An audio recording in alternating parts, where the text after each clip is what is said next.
15 years before everything fell apart, Helen Sullivan stood in the doorway of a Montana farmhouse and made a decision that would cost her everything. He's unstable. The man on her I need porch was transport younger now. than, barely 40, with the kind of scars you don't get from falling off horses. Jackson Reeves had arrived 3 weeks earlier looking for work, and Helen had seen something in his eyes that reminded her of her late husband.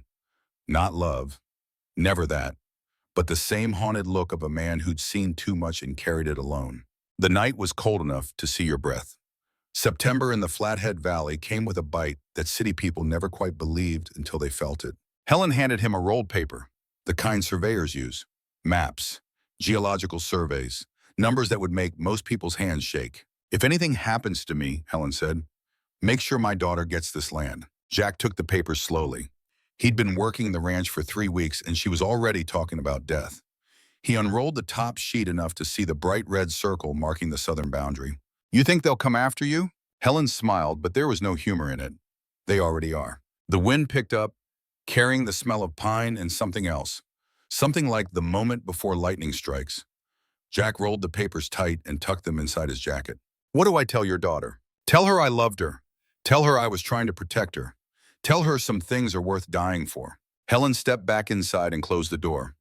Jack stood on that porch for another 10 minutes, watching the darkness beyond the tree line. Somewhere out there in the vast Montana night, someone was watching back. He could feel it the way soldiers feel ambushes. He should have stayed, should have fought whatever was coming. But 3 weeks later, Helen told him to leave, told him it wasn't safe anymore, told him if he stayed, they'd kill him too. So he left. And for 15 years, he carried those papers in the weight of leaving like stones in his pockets. 15 years later, Helen Sullivan died alone in a small apartment in Phoenix, and nobody found her for 3 days. The official cause was cancer. The truth was something else entirely. But that truth was buried in Montana soil, waiting. The Walmart parking lot in Tucson, Arizona never really sleeps. Even at 2 in the morning, there's always someone coming or going. Shopping carts rattling across asphalt. The hum of 18-wheelers idling at the truck stop next door. The particular kind of American sadness that blooms in fluorescent light. Claire Sullivan was 29 years old and living in a 1998 Honda Civic with peeling paint and a passenger window held up with duct tape. Her daughter Emma was 5, sleeping in the back seat with a stuffed rabbit that had lost an ear and most of its stuffing 2 years ago in a laundromat in Albuquerque. The August heat was suffocating, even with all 4 windows cracked. Claire had learned the exact measurement. Wide enough for air. Narrow enough that nobody could reach in while they slept. 3 inches. The mathematics of survival. She couldn't sleep. Hadn't slept more than a few hours at a stretch in 5 years. Ever since Derek Hayes walked out while she was 7 months pregnant and left her with nothing but a note that said he wasn't ready and debts that would take a lifetime to repay. Except it wasn't just debts. It was dangerous men. Men with accents and cold eyes who showed up every 6 months or so, asking questions about Derek, asking if Claire knew where he was, asking in a way that made it very clear what happened to people who didn't pay what they owed. $200,000. That's what Derek had borrowed from Victor Salazar to pay off his casino debts. $200,000 at 30% interest, compounding monthly. Claire had done the math once and then tried to forget it. The number was impossible. The number was a life sentence. She'd run 5 times in 5 years. Las Vegas to Albuquerque. Albuquerque to Flagstaff. Flagstaff to Phoenix. Phoenix to Tucson. Each time they found her within 6 months. She didn't know how. Different apartments, different shows, different grocery stores, it didn't matter. Victor Salazar's people always found her. The last time was 3 days ago. She'd been working the night shift at a warehouse, stocking shelves while Emma slept in her car seat beside the time clock. The manager let her bring Emma. He had a daughter too. He understood. 2 men had walked in at 4 in the morning. Wrong clothes for warehouse work. Too clean, too expensive. They'd asked the manager where Claire Sullivan was working, and he'd pointed without thinking. She'd seen them through the shelving. Seen them walking down the aisle with that particular kind of purpose that meant trouble. She'd grabbed Emma, still sleeping, and walked straight out the back entrance. Didn't clock out. Didn't grab her last paycheck. Just walked. They'd followed her to the Walmart parking lot. Watched her for an hour from a black sedan with tinted windows. Then they'd driven away. But Claire knew they'd be back. That's when she'd seen the business card. It was tucked under the windshield wiper, held in place with just enough pressure that it wouldn't blow away. Cream-colored paper. Expensive. The kind of card that belonged in offices with leather chairs and city views, not stuck on the windshield of a rusted Honda in a Walmart parking lot. Robert Mitchell, attorney at law. And below that, in careful blue ink, estate of Helen Sullivan. Urgent, please call immediately. Helen Sullivan. Her mother's name. A name Claire hadn't spoken out loud in 11 years. Her hands shook as she pulled the card free. The paper felt heavy, substantial. Real in a way that most things in her life hadn't felt real in a very long time. In the back seat, Emma stirred. "Mommy?" Claire turned. The parking lot lights cast orange shadows across her daughter's face, making her look older than 5 years, making her look tired in a way children shouldn't look tired. "Go back to sleep, baby." But Emma sat up, clutching her rabbit. Her hair was tangled, her clothes wrinkled from sleeping in them for 3 days straight. The dress had been clean once, pink with white flowers. Claire had bought it at a thrift store in Phoenix 6 months ago. It was already too small. "Mommy, where are we?" "We're safe, that's all that matters." Emma looked out the window at the parking lot, at the other cars scattered across the asphalt, at the bright lights of the Walmart that never closed. "Are we going to sleep here again?" "Just for tonight." Emma nodded. She'd learned not to ask too many questions. 5 years old, and she'd already learned that some questions didn't have good answers, that some questions just made Mommy cry. She lay back down, pulling the rabbit close. "Mommy?" "Yes, baby?" "Why don't we have a house like Sophie?" Sophie was a girl from a park they had visited once. A girl with a mother who drove a minivan and a father who pushed her on the swings. A girl with a house and a backyard and a boat and all the things that felt like fairy tales. "We're on an adventure," Claire said, repeating the lies she'd told so many times it almost felt true, like in the stories. Emma was quiet for a long moment. Then in a voice so small, Claire almost didn't hear it. "Mommy, does Grandma know we're on an adventure?" The air went out of Claire's lungs. She sat frozen, staring at the business card in her hands, feeling the weight of 11 years of silence crushing down on her chest. "Go to sleep, baby. We'll talk about Grandma another time." But Emma was already asleep, or pretending to be, and Claire was left alone with a business card and memories she'd spent 11 years trying to bury. The last time she'd seen her mother, Claire had been 18 years old and absolutely certain she knew everything about the world.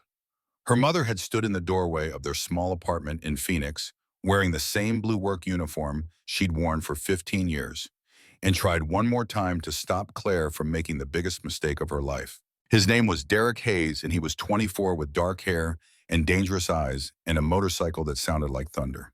He'd promised Claire freedom, adventure, a life bigger than cleaning offices and counting pennies and scholarships to Arizona State University. "He's a gambler," her mother had said, using Claire's full name the way she always did when she was serious. "I've seen men like him before.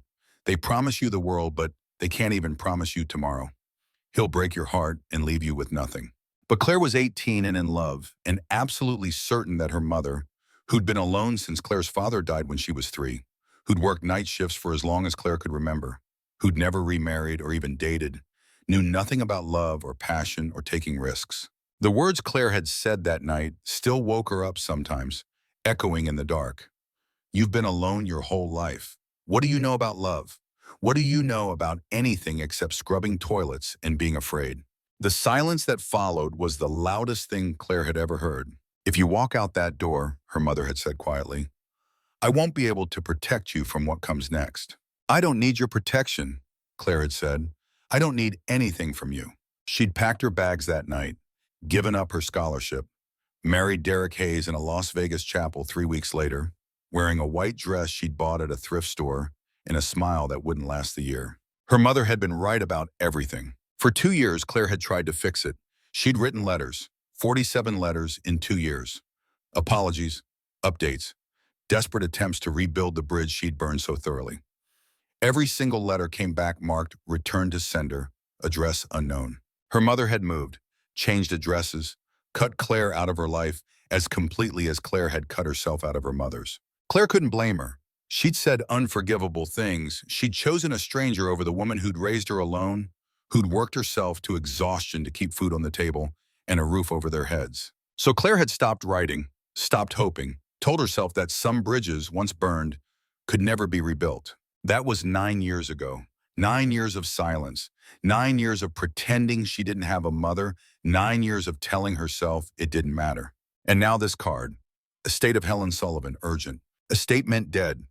Estate meant her mother was gone and Claire would never get the chance to say she was sorry. The sun was coming up over the Walmart parking lot when Claire finally found a payphone. They were rare now in 2024. Most people had smartphones. Most people weren't living in their cars. But there was one at a gas station 3 blocks away, and Claire had a handful of quarters she'd been saving for emergencies. This felt like an emergency. She left Emma sleeping in the car, locked the doors, walked the 3 blocks with the business card clutched in her hand. The morning air was already hot. Phoenix heat that made the asphalt shimmer. By noon, it would be unbearable. The phone rang twice before someone answered. Mitchell Law Office. How may I direct your call? The voice was professional, polished. The kind of voice that belonged in air-conditioned offices with potted plants and coffee that didn't come from gas stations. I'm calling about Helen Sullivan. Claire's voice cracked. My name is Claire Sullivan. I'm her daughter. There was a pause. Not long, just a beat. Just enough for Claire to understand that something was very wrong. Please hold, Miss Sullivan. Mr. Mitchell has been expecting your call. Classical hold music. Elevator sounds for elevator news. Claire pressed her forehead against the warm metal of the phone booth and tried to breathe. Then a man's voice, deep, gentle, somehow familiar. Claire, is that really you? Nobody had called her Claire in so long. Everyone else called her other things. Ma'am at the warehouse. Hey, you at the restaurants. Mommy when Emma needed something. But Claire, spoken like she was a person with a name and a history, felt strange. Who is this? Robert Mitchell. I went to high school with Frida, your mother. I've been trying to find you for 8 months. 8 months. The number hit Claire like a physical blow. Why? What happened? And then Robert Mitchell told her. Told her about the apartment in Phoenix where her mother had lived alone for the last 3 years. An apartment Claire had never known existed. An address she'd never had. Told her about cancer, the kind that moves slowly at first and then all at once. How Helen had kept working until she couldn't. How she'd gone home one day and closed her door and waited for whatever came next. A neighbor found her 3 days later. 3 days her mother had lain alone before anyone noticed she was gone. Claire's legs gave out. She slid down the wall of the phone booth until she was sitting on the dirty concrete. The phone receiver pressed to her ear, the world spinning. When? When did she die? January 14th. 8 months ago. 8 months her mother had been dead and Claire hadn't known, hadn't felt it, hadn't sensed it somehow, the way people in movies always seem to sense when their mothers died. I'm sorry, Claire. I know this is a shock, but there's something else, something important. Claire couldn't speak. Could only sit there with tears running down her face and the Phoenix sun beating down, and the knowledge that she would never get to say she was sorry. Your mother left you something significant. I need you to come to Phoenix. There are papers to sign, decisions to make. What did she leave me? Robert Mitchell's voice changed, became careful. Land, a property in Montana, 240 acres. And there are people who want to buy it. Important people. People who've already made an offer. How much? $2.1 million. The number didn't make sense. Her mother had cleaned offices for 30 years. Her mother had worn the same winter coat for a decade. Her mother had never taken a vacation or bought anything that wasn't strictly necessary. Her mother had lived in the smallest apartments in the cheapest neighborhoods and counted pennies and sacrificed everything so Claire could have a scholarship to college. A scholarship Claire had thrown away for a man who broke her heart and left her with nothing. That can't be right. It is. I've verified it. Northern Vista Properties. They want the land for a development project. They're willing to pay his full amount, closing in 30 days. Claire closed her eyes. $2.1 million. Enough to pay off Victor Salazar. Enough to get him off her back forever. Enough to buy a house. A real house with a backyard where Emma could play. Enough to stop running. But it meant her mother was dead. It meant 11 years of silence had ended with death instead of forgiveness. It meant Claire had wasted every chance she'd ever had to fix things. There's something else, Robert said quietly. Something I think you need to know before you decide anything. Your mother called me 3 weeks before she died. She said someone was watching her house. She said she thought they wanted the land. She said if anything happened to her, it wouldn't be natural. What are you saying? I'm saying the official cause of death was cancer, but your mother didn't trust the doctor who signed her death certificate. She told me he'd been asking questions about the property. She told me she thought someone was trying to force her to sell. Are you saying someone killed my mother? I'm saying I have questions. And I think you should have questions too. Before you sign anything, before you make any decisions. Claire sat there on the concrete, the phone pressed to her ear, and felt something shift inside her. Something that had been locked away for 11 years. Not just grief, not just regret. Something harder, something sharper. Anger. I'll be there tomorrow, she said. Give me your address. She walked back to the Walmart parking lot with the sun burning the back of her neck and tears drying on her face. Emma was still asleep in the back seat, curled around her rabbit, innocent of everything. Of debt and danger and mothers who died alone. Of the weight her father had left her before she was even born. Claire opened the driver's door and sat down. Looked at her daughter in the rearview mirror, made a decision. She was going to Phoenix. She was going to find out what happened to her mother. And if someone had hurt her, if someone had killed her, Claire was going to make them pay. The thought surprised her. She'd spent 5 years running, 5 years hiding, 5 years afraid. But sitting there in that parking lot, looking at her daughter sleeping in a car, because her mother couldn't afford anything better, something changed. She wasn't going to run anymore. The black sedan returned at noon, parked 3 rows away, 2 men inside, watching. Claire saw them, made sure they saw her seeing them. Then she started the engine and drove out of the parking lot heading east. They followed. She drove for 2 hours. Let them think she was running again. Let them think they'd scared her into moving to another city.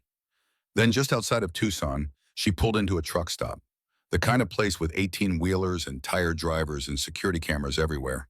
The sedan pulled in behind her, parked, waited. Claire got out of the car, opened the back door, lifted Emma out, still sleeping, and walked straight toward the sedan. The men inside looked surprised. People ran from them. People didn't walk toward them. Claire knocked on the driver's window. The window rolled down slowly. The man inside was Hispanic, maybe 40, with expensive sunglasses and a scar above his left eyebrow. He didn't say anything, just looked at her. Tell Victor Salazar I know where Derek is. It was a lie. She had no idea where Derek was. Didn't care. But she needed time. Needed them off her back for a week. Needed to get to Phoenix and figure out what her mother had left her and whether it was enough to end this. The man's expression didn't change. Where? I'll tell Victor, in person. 1 week. Phoenix, he knows how to find me. The man studied her for a long moment. Then he nodded once. 1 week. The window rolled up. The sedan drove away. Emma woke up in Claire's arms. Mommy, we're going on a real adventure now, baby. We're going to see where Grandma lived. Did Grandma have a house? Claire looked at her daughter. 5 years old with tangled hair and a dress that didn't fit anymore, and a rabbit with 1 ear. 5 years old, and she'd never had a real home. Never had a birthday party. Never had anything except a mother who loved her and tried her best and failed every single day to give her daughter the life she deserved. Yes, baby, Grandma had a house, and maybe if we're very lucky, she left it for us. The Greyhound bus station in Tucson smelled like diesel and old coffee and the particular kind of desperation that came with long-distance travel on a tight budget. Claire bought 2 tickets to Phoenix with the last of her cash. $37. The woman behind the counter looked at Emma sleeping on Claire's shoulder and didn't ask questions. Didn't charge for the child. Some mercies existed even in hard places. They had 6 hours until the bus left. Claire found a bathroom and gave Emma a real bath in the sink, washing her hair with hand soap and drying her with paper towels. Found a dumpster behind a strip mall where someone had thrown away clothes that still had wear in them. A dress for Emma that almost fit. A shirt for Claire that didn't have stains. Small victories. Emma ate crackers from a vending machine and asked questions about Grandma. What did she look like? Was she nice? Why didn't we ever visit? Claire answered as best she could. Your grandma was beautiful. She had hair like yours, brown with red in the sunlight. She was strong. She worked very hard. She loved us very much. Then why didn't she want to see us? The question landed like a knife between Claire's ribs. Because I did something very stupid when I was young. I said things I shouldn't have said. I hurt her feelings, and then I couldn't figure out how to fix it. Emma thought about this seriously. You should have said sorry. I tried, baby. I wrote her letters, but they all came back. Why? Because she'd moved, and I didn't know where she went, and after a while I stopped trying. That was sad. Yes, Claire said, pulling her daughter close. That was very sad. The bus ride took 3 hours. Claire watched the desert roll past the window and thought about the last time she'd made this trip. 18 years old in the passenger seat of Derek's motorcycle, the wind in her hair, the future bright and limitless. Young enough to believe that love conquered all. Stupid enough to think that passion was the same as partnership. Derek had been charming at first, exciting. He'd shown her a world beyond the small apartment where she'd grown up. Restaurants she couldn't afford, parties with people who didn't worry about money, the rush of poker tables and roulette wheels and the belief that the next hand would be the big one. But the big hand never came. Just bigger debts, bigger lies, bigger silences when she'd ask where he'd been or where the money went or why men with hard eyes kept calling the phone. She'd stayed longer than she should have. Told herself it would get better. Told herself he loved her. Told herself she could fix him if she just tried hard enough. Then she'd gotten pregnant and everything changed.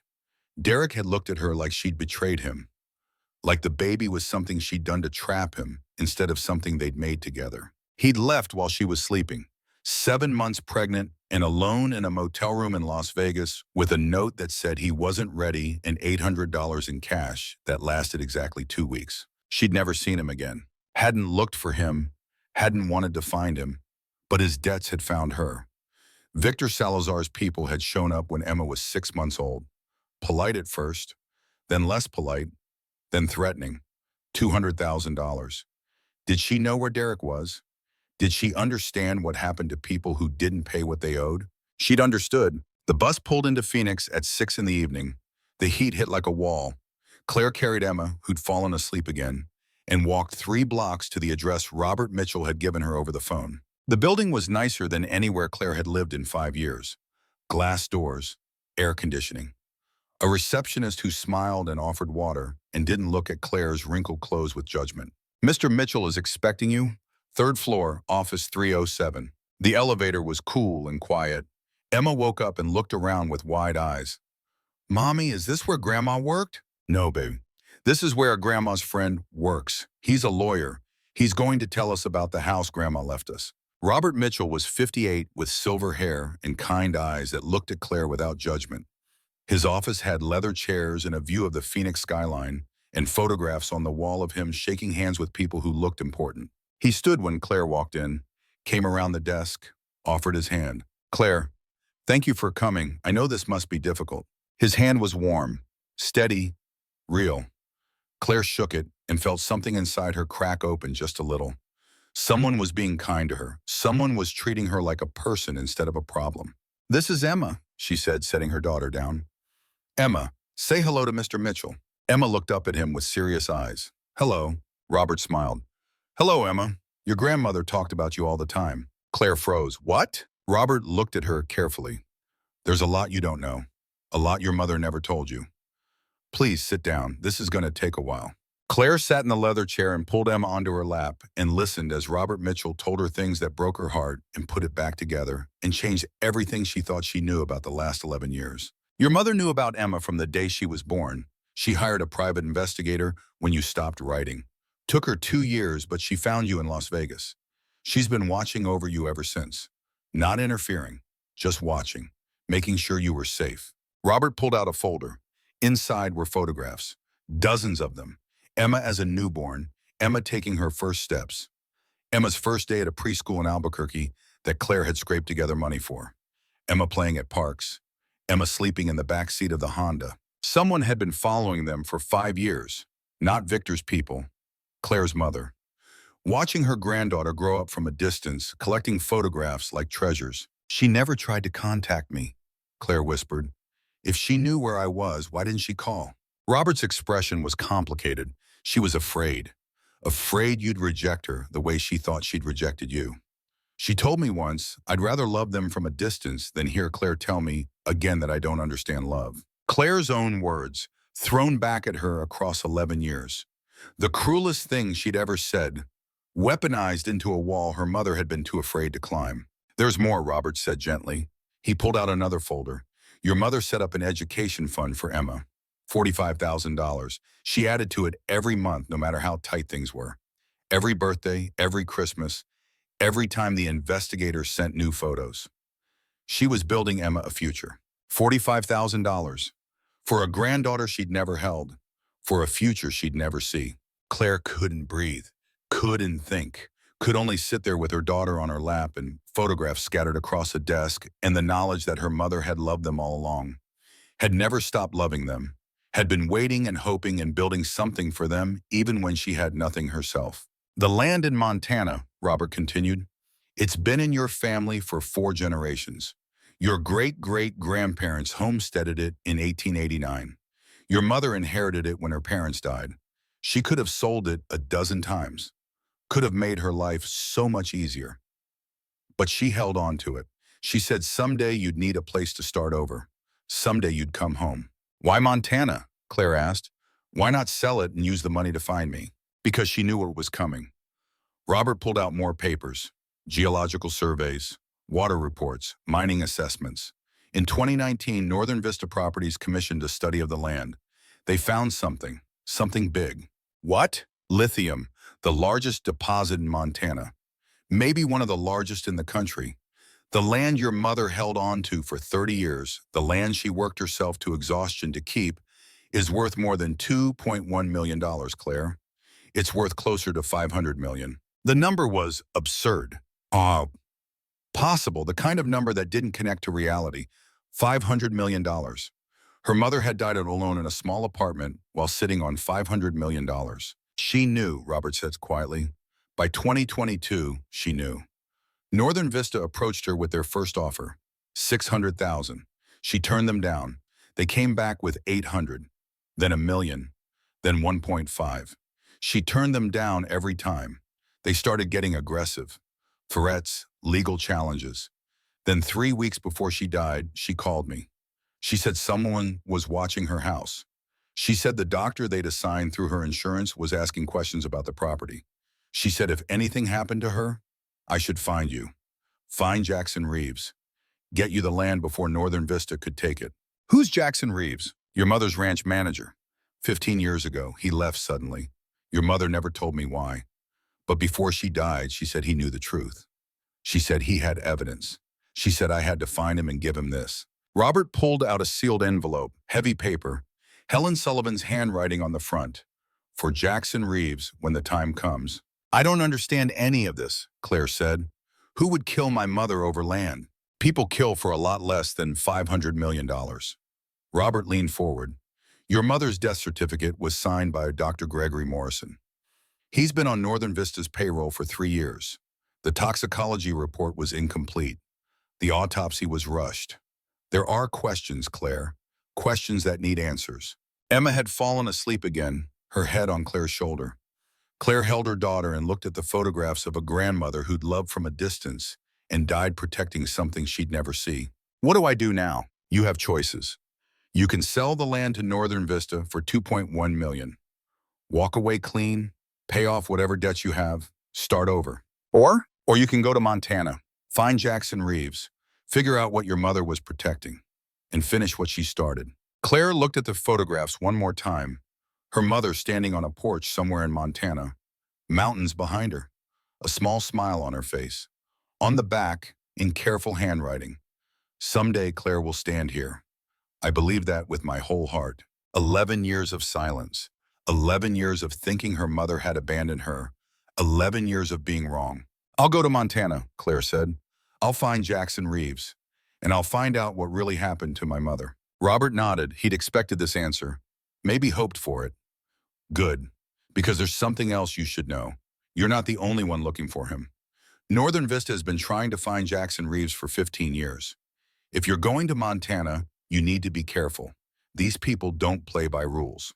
Claire thought about Victor Salazar's men, about 5 years of running, about sleeping in parking lots and working 3 jobs and never having enough, about her daughter growing up in a car because Claire couldn't afford anything better. She'd been careful for 5 years. It hadn't helped. Maybe it was time to stop being careful. The sun was setting over Phoenix when Claire walked out of Robert Mitchell's office. Emma was awake now, holding Claire's hand, looking up at the buildings with wonder. Where are we going, Mommy? We're going to Montana, baby. We're going to see Grandma's house. Will it be pretty? I think so. Claire said, though she'd never seen it, had never even known it existed until 2 hours ago. I think it'll be the most beautiful place you've ever seen. They spent the night at a cheap motel near the bus station, the kind of place that charged by the hour but didn't ask questions. Claire used the last of her cash to buy 2 more Greyhound tickets, Phoenix to Missoula, Montana, then Missoula to Whitefish. 36 hours of travel, 3 transfers, 1 carry-on bag that held everything they owned. Small mercies again. Sometimes the only mercy you got was the knowledge that things couldn't get worse. Claire was wrong about that. At 3 in the morning, someone knocked on the motel room door. Not loud, just persistent. The kind of knock that said whoever was outside wasn't leaving until the door opened. Claire looked through the peephole. 2 men, Hispanic, expensive clothes. One of them was the man from the truck stop, the one she'd given the message to. She opened the door with the chain still on, kept her voice steady. I said 1 week. The man smiled. No emotion in it. Change of plans. Victor wants to see you tonight. I'm not in Phoenix. I'm leaving for Montana in the morning. The man's smile disappeared. Victor doesn't care where you're going. He cares about the money Derek owes him. $350,000 plus the week's interest. Call it $360,000. I don't have $360,000, but you will. We know about the land. We know about the offer. You sell it. You pay Victor. Everybody's happy. Claire's blood went cold.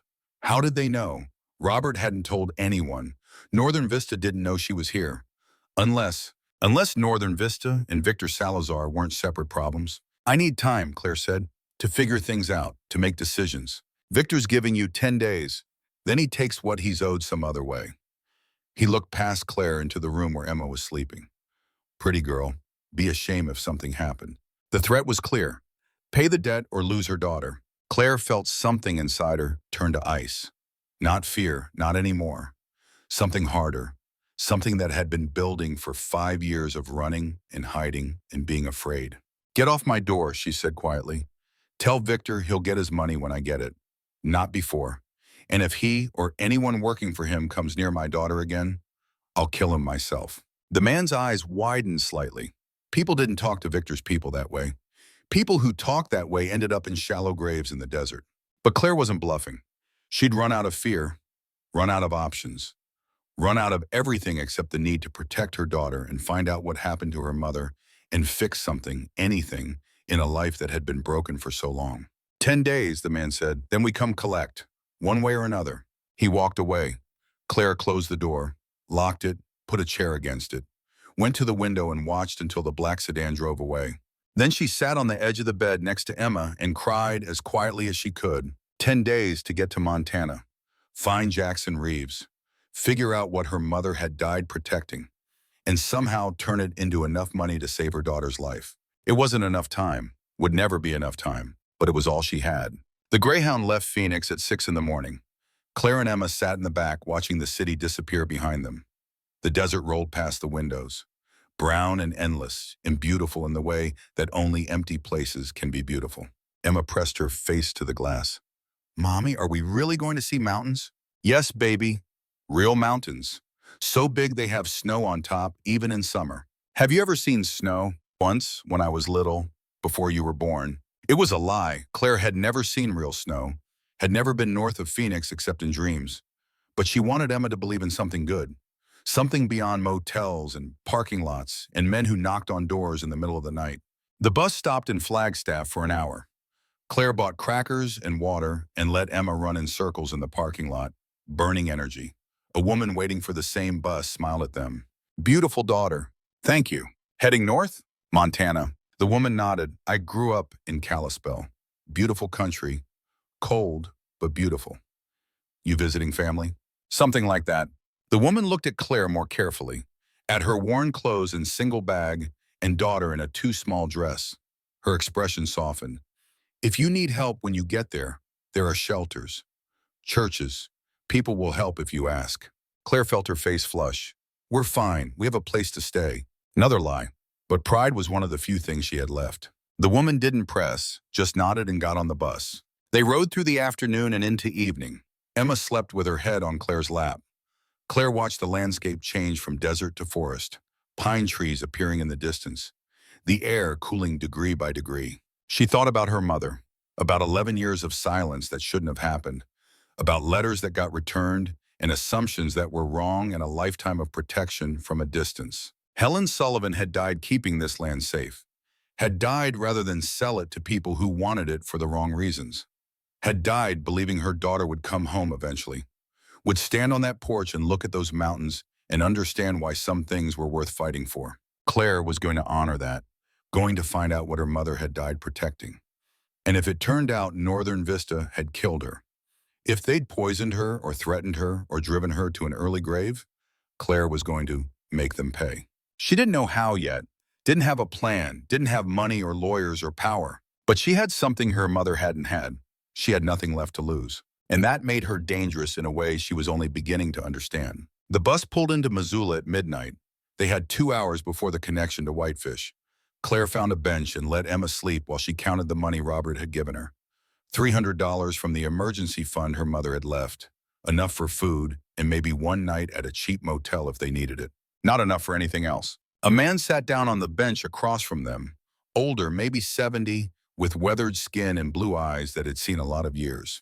He wore a cowboy hat and boots that had been resold at least twice.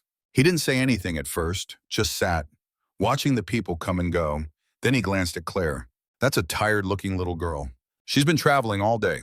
Where you headed? Whitefish. The man nodded. Got family there? Something like that. He was quiet for another minute. Then, I don't mean to pry, but you look like someone who's running from something. I spent 30 years as a deputy sheriff. I know the look. Claire stiffened. I'm not in trouble with the law. Didn't say you were. But there's other kinds of trouble. The kind that doesn't wear badges. Claire looked at him carefully. Why do you care? The man smiled. No good reason, except my wife used to say I couldn't mind my own business if my life depended on it. And I got daughters, granddaughters. I'd hope someone would look out for them if they needed it. I appreciate that, but we're fine. The man stood up, handed her a business card. Frank Cooper. I live outside of Whitefish. If you need help, you call that number, day or night. No questions asked. Why would you do that? Because 30 years of being a cop taught me 2 things. 1, most people are good when you give them the chance. 2, the ones who aren't good prey on the ones who are. And I don't like predators. He walked away before Claire could respond. She looked at the card, just a name and a phone number. No address, no title, just an offer from a stranger who'd seen something in her face that made him want to help. Claire tucked the card in her pocket. Probably wouldn't need it. Probably just a kind old man who saw a young mother and wanted to do something decent. But she kept the card anyway. The last bus pulled into Whitefish at 4 in the morning. The air was cold, really cold. The kind of cold Claire had only read about. She could see her breath. Emma woke up shivering, and Claire wrapped her in the blanket from the bus and carried her into the small terminal. The woman behind the ticket counter looked surprised to see them. Bus isn't supposed to arrive until 6. We got an early driver. The woman nodded. You got someone picking you up? Claire hesitated. She had an address.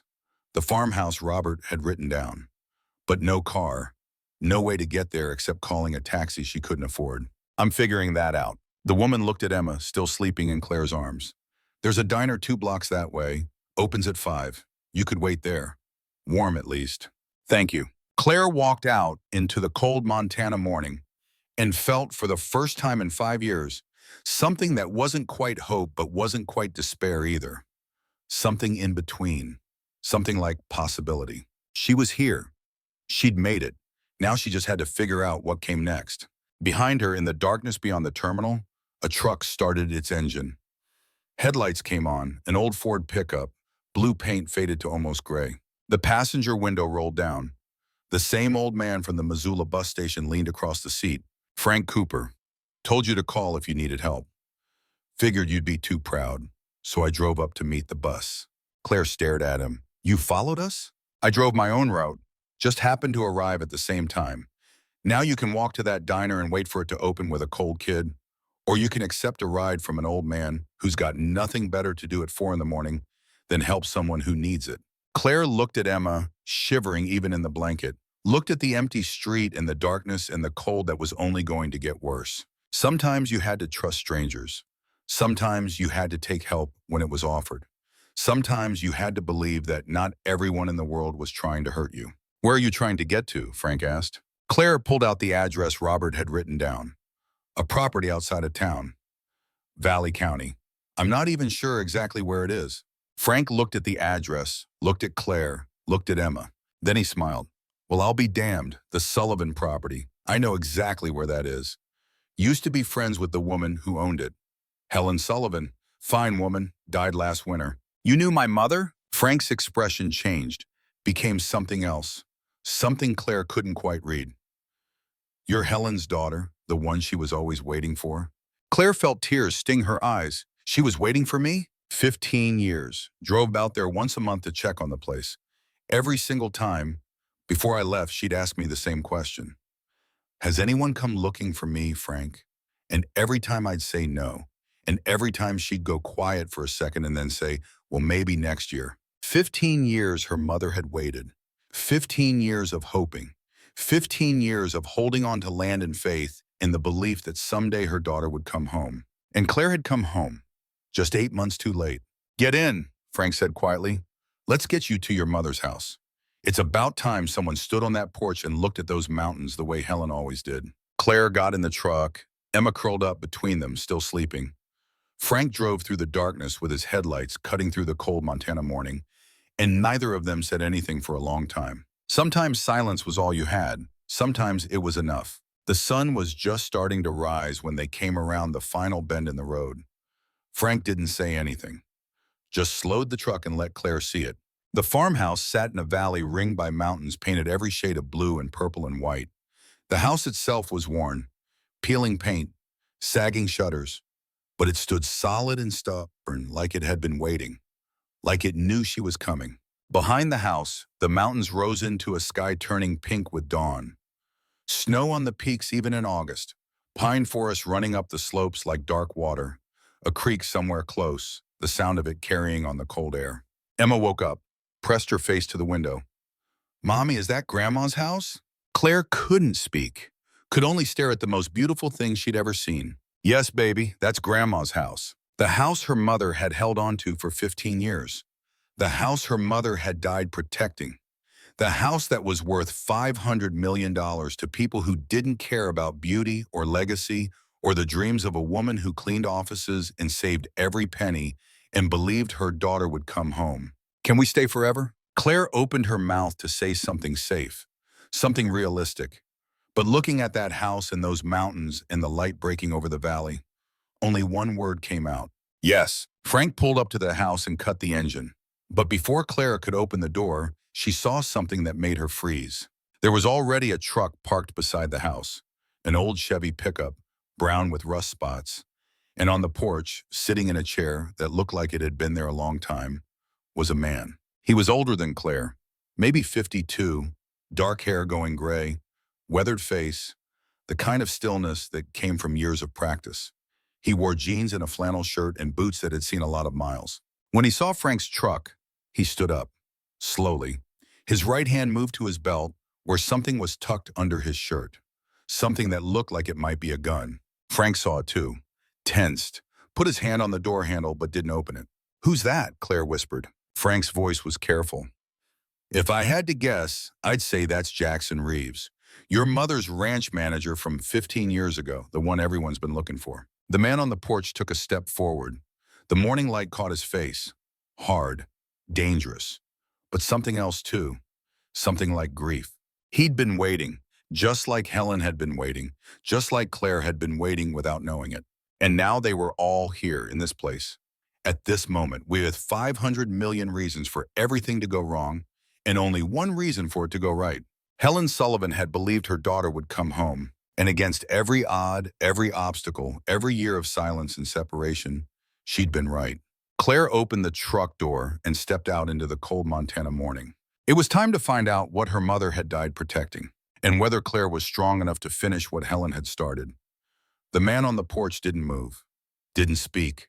Just watched Claire step out of the truck with the kind of attention soldiers give to uncertain situations. His hand stayed near his belt, near whatever was tucked under his shirt. Frank got out slowly, kept his hands visible. Morning, Jack. The man's eyes flicked to Frank, then back to Claire. Frank. Been a while. 15 years, give or take. That's about right. Emma climbed out of the truck and pressed against Claire's leg, sensing tension in the way children always do. The cold air made her shiver. Claire put a hand on her daughter's head and tried to project calm she didn't feel. "This is Claire Sullivan," Frank said carefully. "Helen's daughter." Something changed in Jack's expression. Not much, just a slight softening around the eyes, a release of tension in his shoulders. His hand moved away from his belt. "I know who she is. I've been waiting for her." His voice was rough, the kind of rough that came from not using it much, from spending too much time alone with your thoughts and the wind. "You're Jackson Reeves," Claire said. It wasn't a question. "Most people call me Jack. My mother left a letter for you with her lawyer in Phoenix." Jack nodded like this didn't surprise him. "Robert Mitchell. Helen talked about him, said he was one of the good ones. He wants me to give you something, an envelope. She said you'd know what it meant." Jack's jaw tightened. "Then I reckon you better come inside. We've got things to discuss. Things that can't be discussed standing in the cold where anyone might be watching." The way he said it made Claire's skin prickle. Who would be watching? Same people who've been watching this place for 15 years. Same people who killed your mother. He said it flat, factual, like he was commenting on the weather.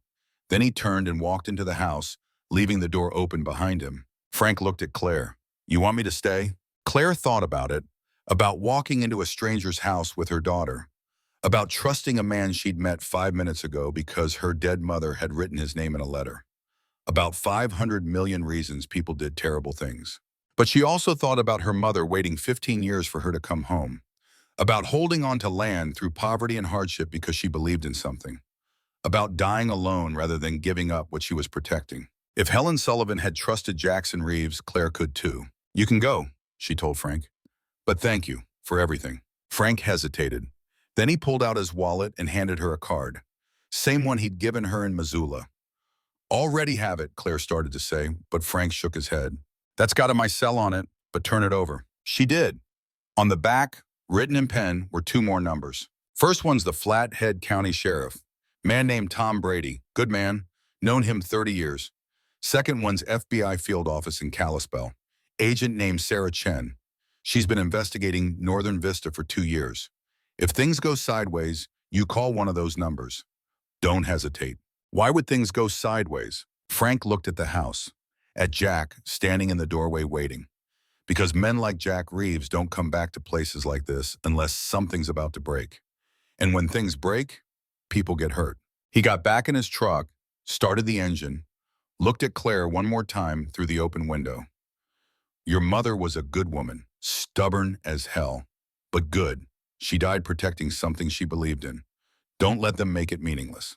Then he drove away, leaving Claire and Emma standing in front of a house they'd never seen with a man they'd never met, and questions that didn't have easy answers. Claire picked up Emma and walked inside. The house smelled like dust and old wood, and something else, something like loneliness. The furniture was simple, a couch that had seen better days, a table with 4 chairs, a kitchen with appliances from the 1980s.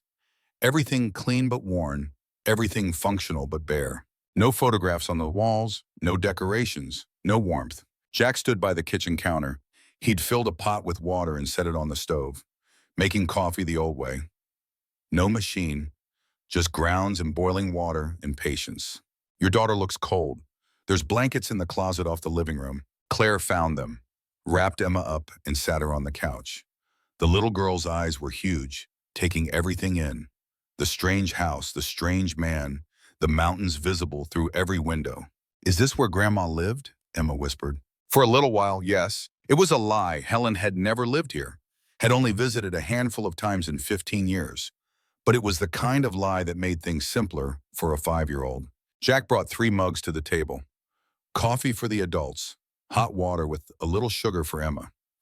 He'd remembered children don't drink coffee, remembered or cared enough to think about it. They sat. The silence stretched. Jack looked at Claire like he was cataloging her worn clothes, her tired eyes, the way she held herself like someone who'd been running for a long time. "You look like her," he said finally. "Same eyes, same stubborn set to your jaw." "I never knew her well enough to know if I was stubborn like her." "You are. She held on to this land for 15 years because she believed you'd come back. You came back. That's the same kind of stubborn." Claire wrapped her hands around the coffee mug. The heat felt good, real. She could have sold it, the land, made her life easier. Jack's expression darkened. She was protecting it from people who wanted it for the wrong reasons. People who would have destroyed it and everything around it for profit. Northern Vista Properties, among others. What does that mean? Jack stood up, walked to a cabinet, and pulled out a box, old and battered. The kind of box that held important things. He set it on the table and opened it. Inside were papers, documents, photographs, USB drives. The accumulated evidence of years of investigation. Your mother asked me to manage this property in 2009. Fresh out of the Marines, Iraq vet, PTSD so bad I couldn't hold a job. She gave me a place to live and work to do and didn't ask questions about the nightmares. Saved my life. He pulled out a photograph. Helen Sullivan, younger, standing on the porch with a smile that looked genuine. Jack stood beside her, also younger, also smiling. Two people who'd found something like family in an unlikely place. In 2010, I started noticing things. Trucks driving past the property too often. Same trucks, men taking photographs, surveyors who didn't have permits. I thought it was random at first. Then I found this. He pulled out a document, geological survey from a company called Terra Mining. Dated 2008, the letterhead showed they'd been hired by Wellington Holdings, LLC. Wellington was your mother's maiden name, Jack said. Someone used it to commission this survey without her knowledge. When I showed it to Helen, she went pale, said she'd never authorized it, said she'd never even heard of Terra Mining. What did they find? Jack spread out several more documents. Survey maps, mineral assessments, water table analyses, everything marked with bright red circles around the southern portion of the property. They found lithium, a deposit so large it could power electric car batteries for the entire western United States for 50 years. Worth conservatively $500 million. Claire stared at the numbers. They still didn't feel real, still felt like someone else's life. Helen didn't know about this, Jack continued. Not until I showed her.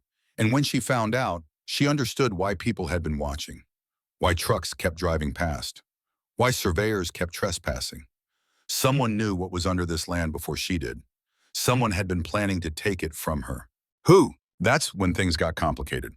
Jack pulled out more documents, corporate filings, LLC structures, shell companies within shell companies. Northern Vista Properties is owned by Cascade Investment Group, which is owned by Pacific Rim Holdings, which is owned by a Chinese mining conglomerate called Shanghai Resources. China wants American lithium? China wants to control the supply chain for electric vehicles. Lithium is the key. Right now, most of it comes from South America and Australia. But Montana has deposits that could change everything. And your mother's land sits on the biggest deposit in the state. So they tried to buy it from her. Jack nodded. First offer came in 2011, $400,000. Helen turned it down. Didn't even counter, just said no. They came back with 600, then 8, then $1 million. Every time Helen said no, and every time they got more aggressive. He pulled out a stack of letters. Threats disguised as business correspondence. Legal challenges. Attempts to claim the water rights. Attempts to claim the mineral rights separately from the land. Everything carefully worded by lawyers but unmistakably hostile.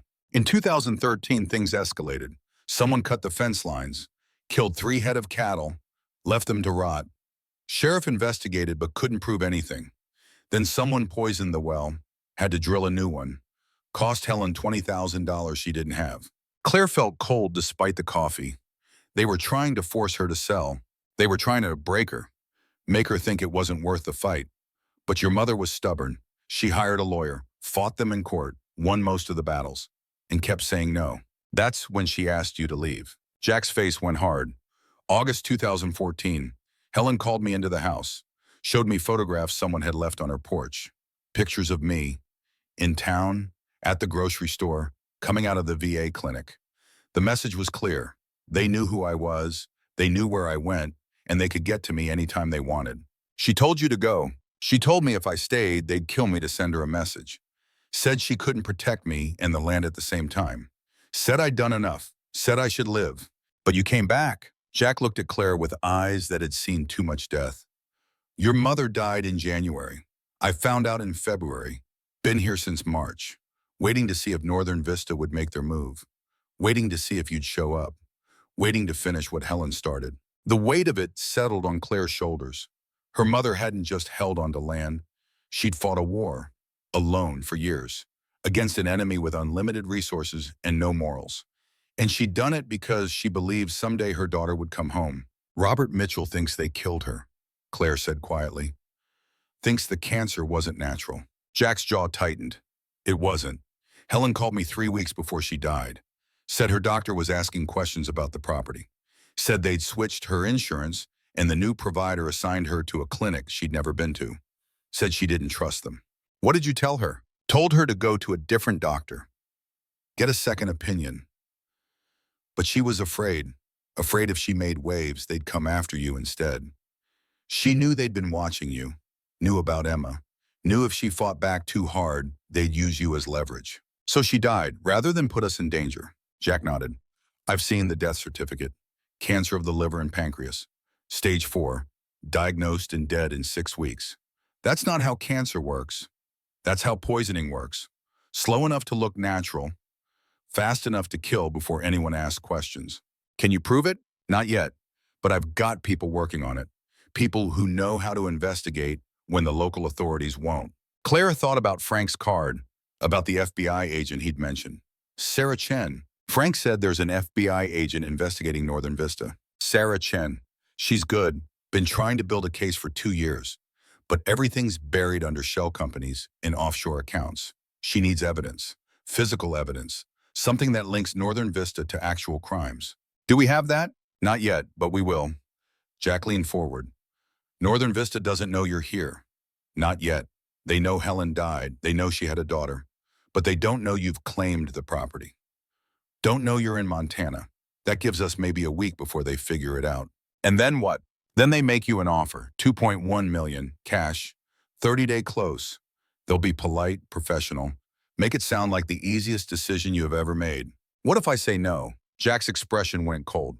Then they stopped being polite. The morning passed in a blur of information. Jack showed Claire everything.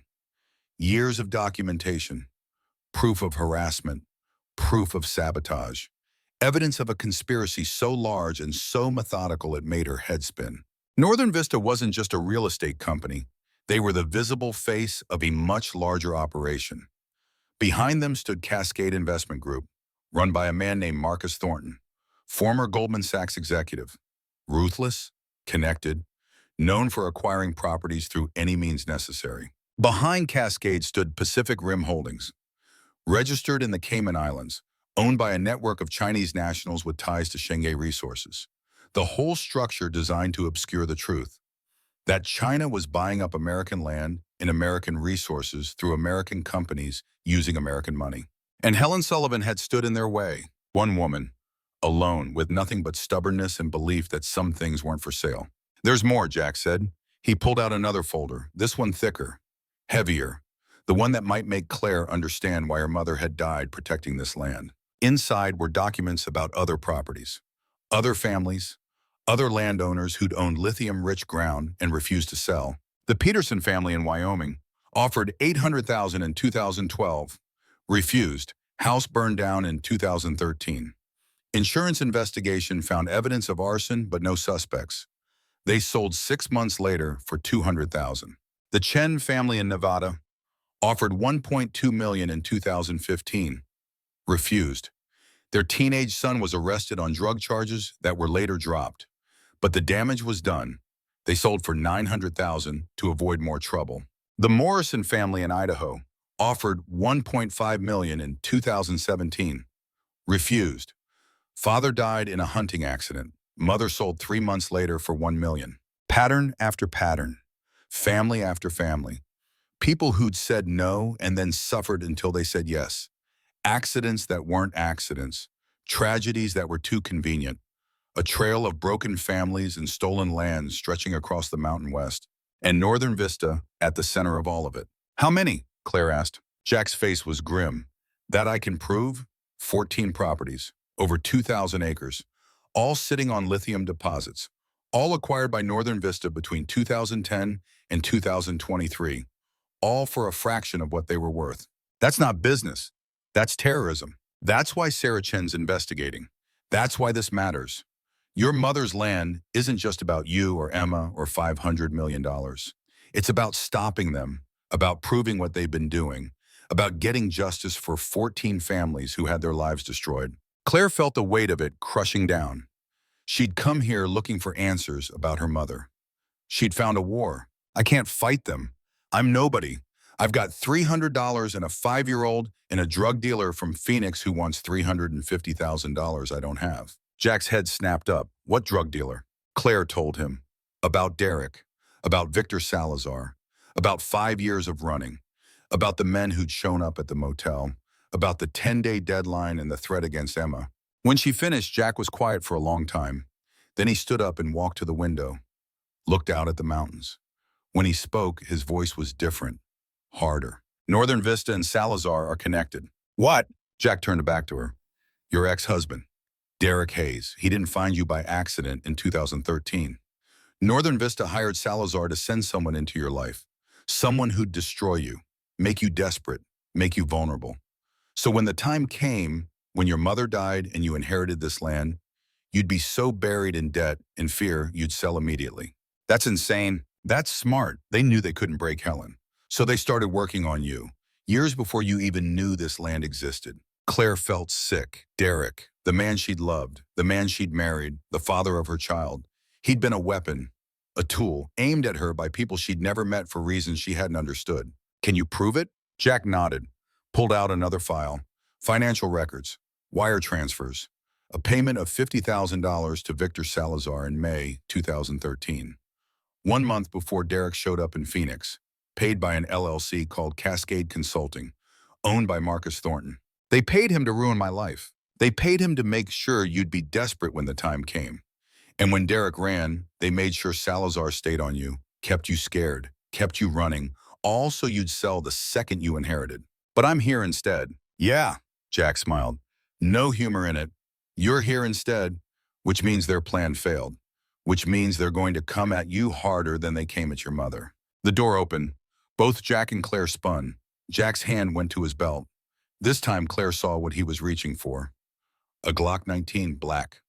Well-maintained, the kind of gun people carried when they expected to use it.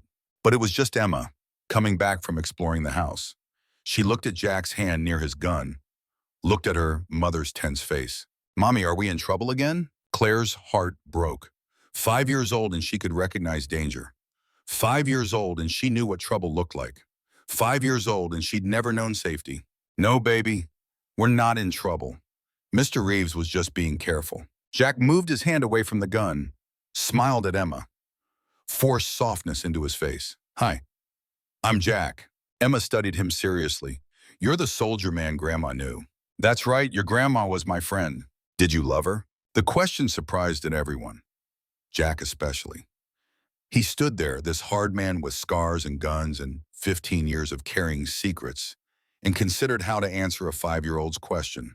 Not like a husband loves a wife, but yeah, I loved her. She was good to me when I needed it most. And I owed her, so I'm going to make sure nothing bad happens to her land, or to you and your mama. Emma nodded like this made perfect sense. Okay, can I go outside and look at the mountains? Claire started to say no. Too dangerous. Too exposed. But Jack spoke first. There's a porch out back, fenced in. You can see the mountains from there. But don't go past the fence. And if you see any trucks on the road, you come inside right away. Can you do that? Emma nodded seriously. I'm good at watching for bad people. She said it like it was normal. Like 5-year-olds everywhere spent their time watching for threats. Then she walked through the house toward the back door. When she was gone, Jack looked at Claire. That kid's seen too much. I know. You did good, keeping her alive, keeping her safe. 5 years on the run with no help. That takes strength. It takes desperation. Jack shook his head. I've seen desperate people.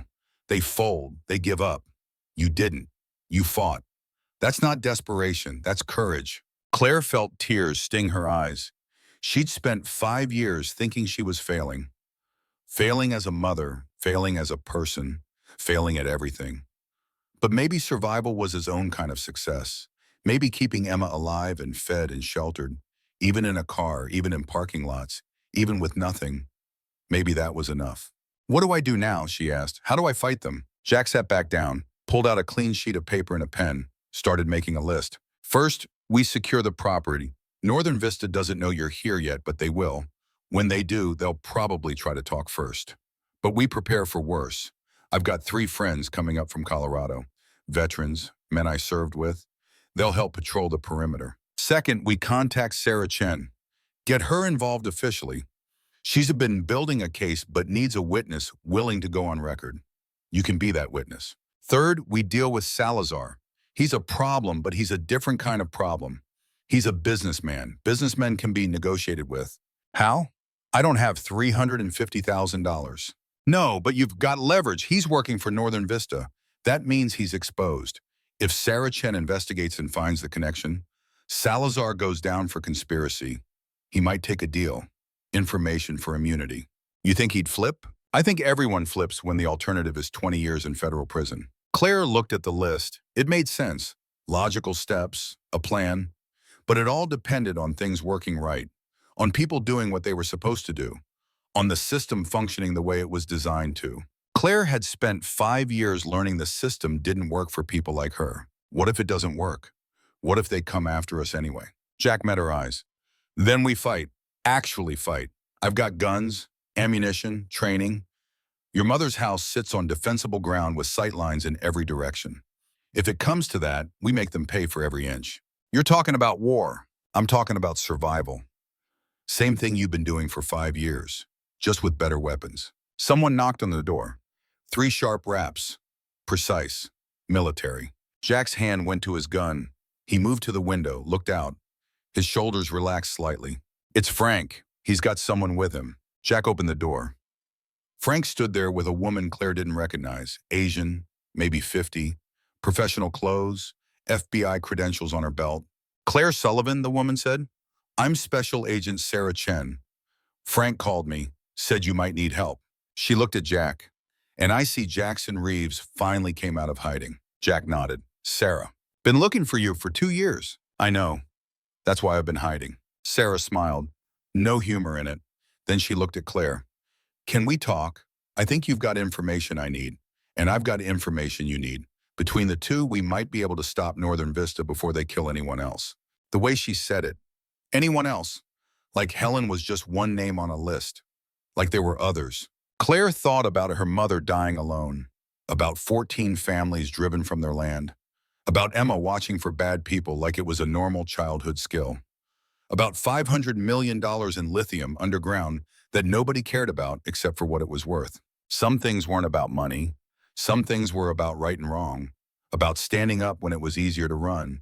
About fighting when it was safer to surrender. Helen Sullivan had taught her that, had shown her by example, had died rather than give up. Claire could honor that, could finish what her mother started, could be as stubborn and as brave and as certain that some things were worth protecting. Yes, she told Sarah Chen, let's talk. Let's stop them. They sat around the table. Jack, Claire, Sarah, and Frank. Emma was outside on the back porch, sitting on the steps, looking at mountains she'd never imagined existed. Sarah pulled out files. Years of investigation. Connections she'd mapped. Evidence she'd collected. Testimony she couldn't use because witnesses kept disappearing or changing their stories or dying in convenient accidents. Northern Vista has been operating for 15 years. 43 properties acquired. Not all of them had lithium. Some had rare earth minerals. Some had water rights. Some just had land they wanted for other developments. Every time, they used the same playbook. Make an offer. Get refused. Apply pressure. Legal at first, then less legal, then outright criminal until the owners sell or die. How many deaths? Sarah's face was grim. That I can prove? 5. That I suspect? 19. And nobody stopped them? Shell companies make it impossible. Money comes from offshore accounts. People on the ground are hired through third parties. Nothing connects back to Marcus Thornton or Cascade or Northern Vista directly. Until now. She looked at Claire. Your mother kept records. Jack's been gathering evidence. Frank's been watching and remembering. Between the 3 of you, we've got enough to build a RICO case. Racketeering, conspiracy, murder. Enough to put Thornton away for life and dismantle the whole operation. But we need you to testify. We need you to not sell. We need you to fight them long enough for us to build the case and get warrants and move before they destroy evidence. How long? 6 months, maybe a year. Claire thought about Victor Salazar, about 10 days, about $350,000 she didn't have. I've got a drug dealer who wants money I don't have in 10 days. After that, he'll come for my daughter. Sarah leaned forward. Then we use that and saw. Salazar's connected to Northern Vista. We prove it, he's exposed. He'll flip to save himself. And when he flips, he gives us Thornton. But first we have to survive 10 days. Jack spoke up. I can handle Salazar's people if they come, but it'll be messy. Sarah nodded. I can try to expedite protection, get you into witness protection temporarily. But that takes time, and it means leaving Montana, abandoning the land, exactly what Northern Vista wants. Claire looked around the table. At 3 people who barely knew her. 3 people willing to fight for something they believed in. 3 people who'd chosen, each in their own way, to stand against something wrong. Her mother had done the same, alone for 15 years. Claire didn't have to be alone. I'm not running, she said, not this time. I ran for 5 years, and it didn't help. I'm staying, I'm fighting, whatever that takes. Jack smiled. First actual smile she'd seen from him. Then we need to prepare. Get this house defensible. Get your daughter somewhere safe when things get hot. And get ready for Northern Vista to make their move. They'll come, Sarah said. Probably in the next week. They'll send Marcus Thornton himself. He likes to do the first approach personally. Gauge the opposition. See if you're someone who'll fold under pressure. What do I tell him? Sarah's eyes went hard. You tell him no. You tell him this land isn't for sale. You tell him you know what he's been doing and you're going to expose him. You make him angry. Angry people make mistakes. And we'll be watching, recording, building the case. Frank spoke for the first time in a while. And if that fails, if he comes with more than words, then we fight, Jack said simply.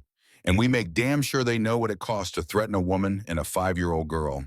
The meeting lasted 3 hours. They made plans, strategies, contingencies. Sarah left to file reports and start the official investigation. Frank left to gather supplies and spread word through the community that Helen Sullivan's daughter needed help. Jack started checking the property, walking the fence lines, setting up trail cameras, making the house into something defensible. Claire sat on the back porch next to Emma and watched the sun move across the Montana sky. The mountains changed color with the light, purple to blue, to gold, to pink. Beautiful in a way that made her chest ache. This is what her mother had seen. This is what she'd protected. Not just land, not just lithium, but beauty, legacy, the belief that some places should stay wild and free and uncorrupted by greed. Mommy, Emma said, are we going to live here? I think so, baby. Forever? Claire thought about it. About all the ways forever could end badly. About Northern Vista and Victor Salazar and Marcus Thornton and all the people who wanted them gone. About how staying meant fighting and fighting meant danger, and danger meant Emma might get hurt. But running meant giving up, meant betraying her mother's sacrifice, meant teaching Emma that when things got hard, you abandoned what mattered.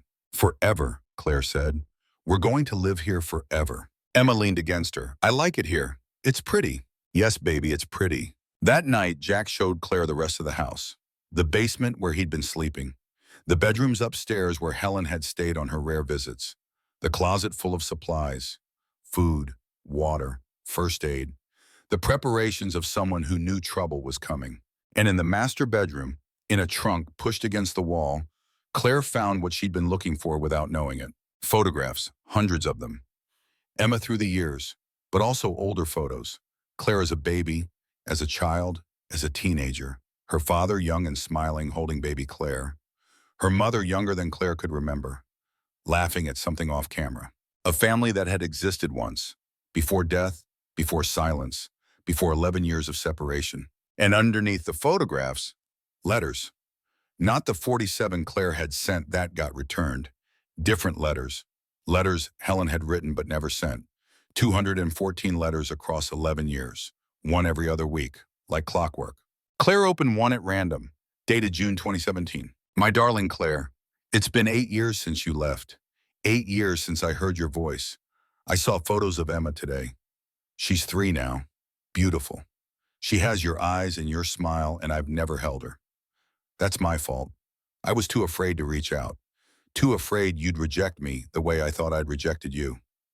I know now that the letters you sent came back. I know you tried. I was too stupid to leave a forwarding address when I moved, too broken to think clearly. And by the time I realized what happened, too much time had passed. How do you apologize for 8 years of absence? How do you explain that fear kept you silent when love should have made you brave? I don't know, but I'm keeping this land for you, for Emma, for the future you'll have when you finally come home. Because I believe you will. I have to believe that. It's all I have left. I love you. I never stopped. Mom. Claire read every letter, all 214.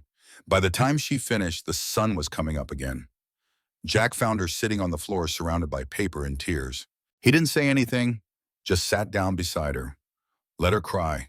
Let her grieve for all the years they'd lost and all the words that had gone unsaid and all the love that had waited, patient and stubborn, for a chance that came too late.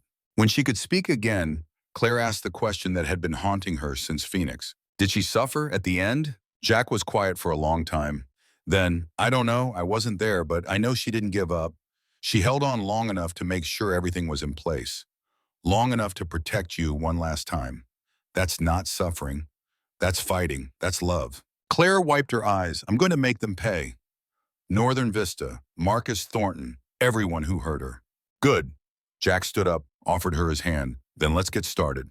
They spent the next 3 days preparing. Jack's friends arrived. 3 men in their 50s. Veterans like him. Quiet, capable, dangerous in the way men who've seen combat are dangerous. They set up watch rotations, installed security cameras, reinforced doors and windows, turned Helen Sullivan's farmhouse into a fortress that looked peaceful but could withstand a siege. Frank brought supplies, food, ammunition, a radio system that would let them call for help if cell phones went down. Sarah Chen came back with paperwork, affidavits to sign, testimony to give, the slow machinery of law enforcement grinding into motion. And Claire waited for Northern Vista to make their move, for Marcus Thornton to show up and make his offer and give her the chance to tell him no, to start the real fight. It happened on day 4, a black SUV with tinted windows driving up the long dirt road to the house. Slow, confident, like whoever was inside owned the place already and was just coming to collect. Jack saw it first, called everyone inside, took up positions by the windows, weapons ready but not visible. Professional. The SUV stopped, sat there for a full minute, engine running. Then the driver's door opened. Marcus Thornton stepped out. He was 45, tall, expensive suit that looked wrong in the Montana dirt, sunglasses that cost more than Claire's car, the kind of man who'd spent his life in boardrooms and corner offices in places where money talked louder than morals. He walked to the porch, knocked politely. Claire opened the door, stood in the frame, didn't invite him in. Marcus smiled. Not friendly, just practiced. Miss Sullivan, Marcus Thornton, Northern Vista Properties. I've been hoping to meet you. I know who you are. The smile didn't waver. Then you know I've made your family a very generous offer for this property. $2.1 million. Cash. 30-day close. No contingencies. I'm not selling. That's what your mother said. And look where it got her. He said it casual, like commenting on the weather, like Helen's death was just an unfortunate fact. No malice, no guilt, just reality. Claire felt rage burn through her chest. You killed her. Marcus's smile disappeared. Careful, Miss Sullivan. Accusations like that require proof, and you don't have any. Not yet. Marcus studied her, then looked past her into the house, saw Jack standing there, recognized him. His expression changed, became sharper. Jackson Reeves, I heard you were dead. Disappointed? Not at all. Makes things simpler, actually. You're a witness to things that might complicate my business. It's good to know where you are. He looked back at Claire. You've got 7 days to reconsider. After that, the offer drops to $1 million. Wait another week, it drops to $500,000. Eventually it drops to 0, and you lose everything. Or I keep the land and build something my mother would be proud of. Marcus laughed. Actually laughed. You think you can fight us? You've got no money, no resources, no power. You're a single mother living in a car with debt and criminals chasing you. You can't win this. Maybe not. But I can make it expensive. I can make it public. I can make you prove in court that you didn't kill my mother. Can you do that, Mr. Thornton? Can you prove you're not a murderer? Something flickered in Marcus's eyes, not fear, not quite, but uncertainty, like he hadn't expected resistance, like he'd thought Claire would fold the way most people folded when confronted with power and money and threats. 7 days, he said, then things get difficult. He walked back to the SUV, got in, drove away. When he was gone, Jack let out a breath. Well, that went exactly how we expected. He's going to come back, Claire said, with worse than words. Yeah, Jack checked his gun, loaded and ready. He will. But now we know. Now we're ready. Sarah Chen pulled up 30 minutes later, parked, came inside with a laptop and a smile. We got him, she said. Everything recorded, audio, video, the threat, the implied admission about Helen, enough for a warrant, enough to start seizing records, enough to move. How long? 48 hours to get a judge to sign off. Another 48 to execute the warrants. 4 days. Can you hold out 4 days? Claire thought about Victor Salazar, about his 10-day deadline that was now down to 6 days, about Marcus Thornton and his 7-day ultimatum, about Emma sleeping upstairs in a house that might become a battlefield. 4 days, she said. We can do 4 days. Sarah nodded. Then I'll make it happen. Just stay alive, stay strong, and don't sell. Whatever they offer, whatever they threaten, don't sell. I won't, Claire said, I promise. After Sarah left, Claire went upstairs to check on Emma, found her daughter awake, sitting on the bed, looking out the window at the mountains turning purple in the sunset. Mommy, if we stay here, do I have to keep watching for bad people? Claire sat down beside her. For a while, baby. Yes, but not forever. Soon the bad people will be gone and you can just be a kid. What's that like? The question hit Claire like a fist. What's it like to be a kid without trauma? Without fear? Without the weight of adult problems crushing down on a 5-year-old's shoulders? It's good, baby. You get to play and make friends and not worry about anything except what game to play next. That sounds nice? It is nice. And you're going to have it, I promise. Emma looked at her seriously. Mommy, are you going to fight the bad people? Yes. Are you going to win? Claire wanted to lie, wanted to say yes with confidence. But Emma deserved honesty, deserved to know her mother would try, even if trying might not be enough. I'm going to try my hardest. And I've got help.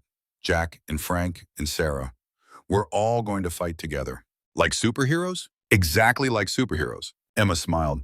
Okay, I believe in you, Mommy. She lay down, closed her eyes, fell asleep with the trust only children have. The belief that adults can fix anything if they just try hard enough. Claire sat there watching her daughter sleep and made a vow. She would win, whatever it took, whatever it taught. She would protect this child and this land and her mother's memory. Because some things were worth fighting for. And some fights, you didn't get to choose. They chose you. The first night was quiet, too quiet, the kind of quiet that made soldiers nervous. Jack took first watch, sat on the porch with a rifle across his lap and night vision goggles hanging around his neck.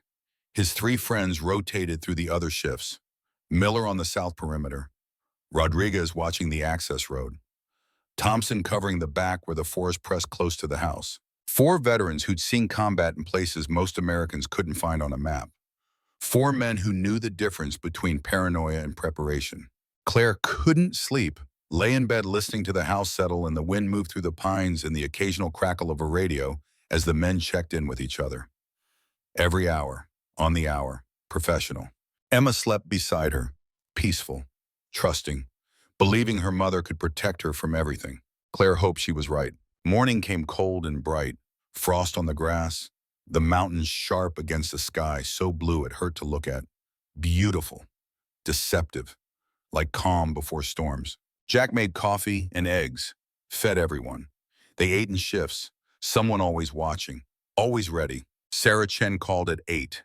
Her voice was tight, excited. We got the warrant. Judge signed this morning.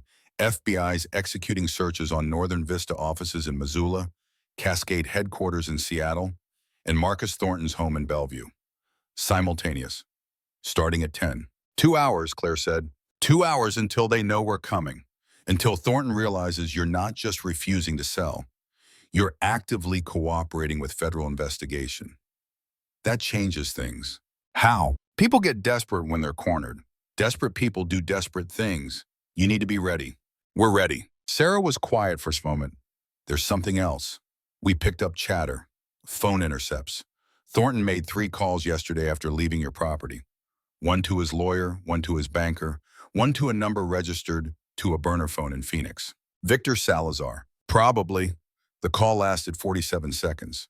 We couldn't get content, but the timing matters. You refused to sell. Thornton called Salazar. Whatever he said, it wasn't good news for you. When will they come? If I had to guess, tonight, maybe tomorrow. They'll want to move before we can use the evidence from the searches, before you can testify, before this goes public. So we have less than 4 days. You might have less than 24 hours.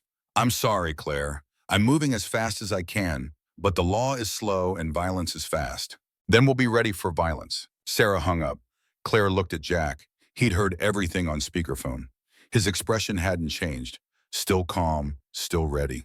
You ever been in a firefight? He asked. No. It's loud, confusing, scary as hell even when you're trained. You're going to hear gunfire and explosions and men screaming. Your instincts will tell you to run. Don't.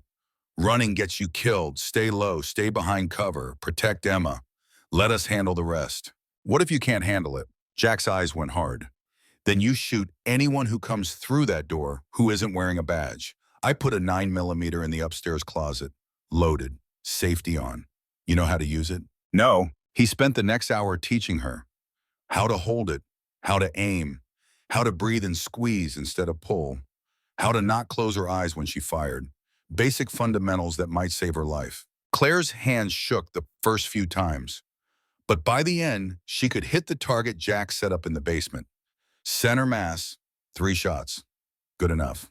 You're a natural, Jack said, not a compliment, just observation. My ex-husband taught me once. Years ago, I'd forgotten. Muscle memory doesn't forget. If you have to use it, aim for the chest. Don't think, don't hesitate, just fire. Because anyone coming for you and Emma won't hesitate either. The words settled on Claire like weight. The reality of what was coming. Not lawyers and courtrooms and civilized discourse.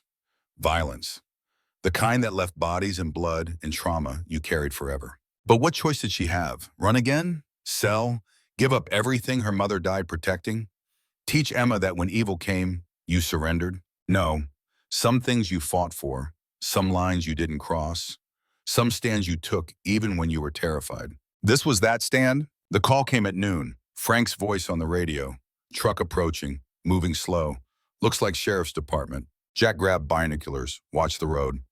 Yeah, that's Sheriff Connors. Alone, probably coming to deliver a message. Friend or foe? Frank says Connors has been on Northern Vista's payroll for 3 years. So definitely foe. The truck pulled up. Sheriff Brad Connors got out. 50 years old, overweight, gun on his hip but not touching it, hands visible. Careful. He walked to the porch, stopped at the bottom step, looked at Jack, standing there with a rifle. That's a good way to get shot, Reeves. That's a good way to get a lot of things, Sheriff. What do you want? Just here to serve some papers. Lawsuit, Northern Vista versus Claire Sullivan. Claiming adverse possession. Claiming the property was abandoned and they've been maintaining it for 15 years. Claiming she's got no legal right to it. That's bullshit and you know it. Connor shrugged. I'm just the messenger. Judge set a hearing for next week. She doesn't show up. She loses by default. He set the papers on the porch, started to turn away, then stopped. One more thing. There's been reports of suspicious activity out here. Armed men, possible militia activity. I might need to come back with a search warrant. Check things out. Make sure everything's legal. You do that, Sheriff. Bring a warrant. Bring witnesses. Bring cameras. Because when you show up with Northern Vista's money in your pocket trying to violate our rights, I want it documented. Connor's face went red. You don't talk to me like that. I just did. Now get off this property before I decide you're trespassing. The sheriff left. Fast. Angry. Exactly the kind of angry that made men do stupid things. Jack watched him drive away. Then he looked at Rodriguez. He'll be back tonight. With people who aren't cops. We need to be ready. How many? Don't know. But Connors is dirty and desperate. He'll bring enough to make this look legal even when it's not. My guess? 6 to 8 men, armed, claiming they're serving warrants but really here to force Claire out or worse. Claire felt cold. They're going to attack us tonight with law enforcement cover? Welcome to how Northern Vista operates. They buy local officials, use them as weapons. If we defend ourselves, we're the criminals. If we don't, we're dead. What do? Jack smiled. No warmth in it. We prepare, we document, and we make sure when this is over, everyone knows exactly what happened here. He called Sarah Chen, told her what was coming. She swore, loudly, creatively. I can't get federal agents there in time. We're executing warrants in 3 cities. Everyone's committed. Best I can do is contact state police, but they're 2 hours away. Then we're on our own. Not completely. I'm sending a news crew, Associated Press. They've been following the Northern Vista story. They can be there in 90 minutes. If this goes down with press present, Thornton can't bury it. You're going to turn this into a media event? I'm going to make sure if anyone dies tonight, the whole country knows who killed them and why. That's the best protection I can give you. Do it. Sarah hung up.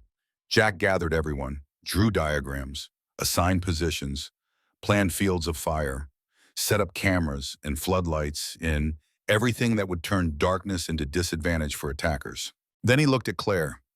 You and Emma need to be in the basement. Reinforced walls, only one entrance.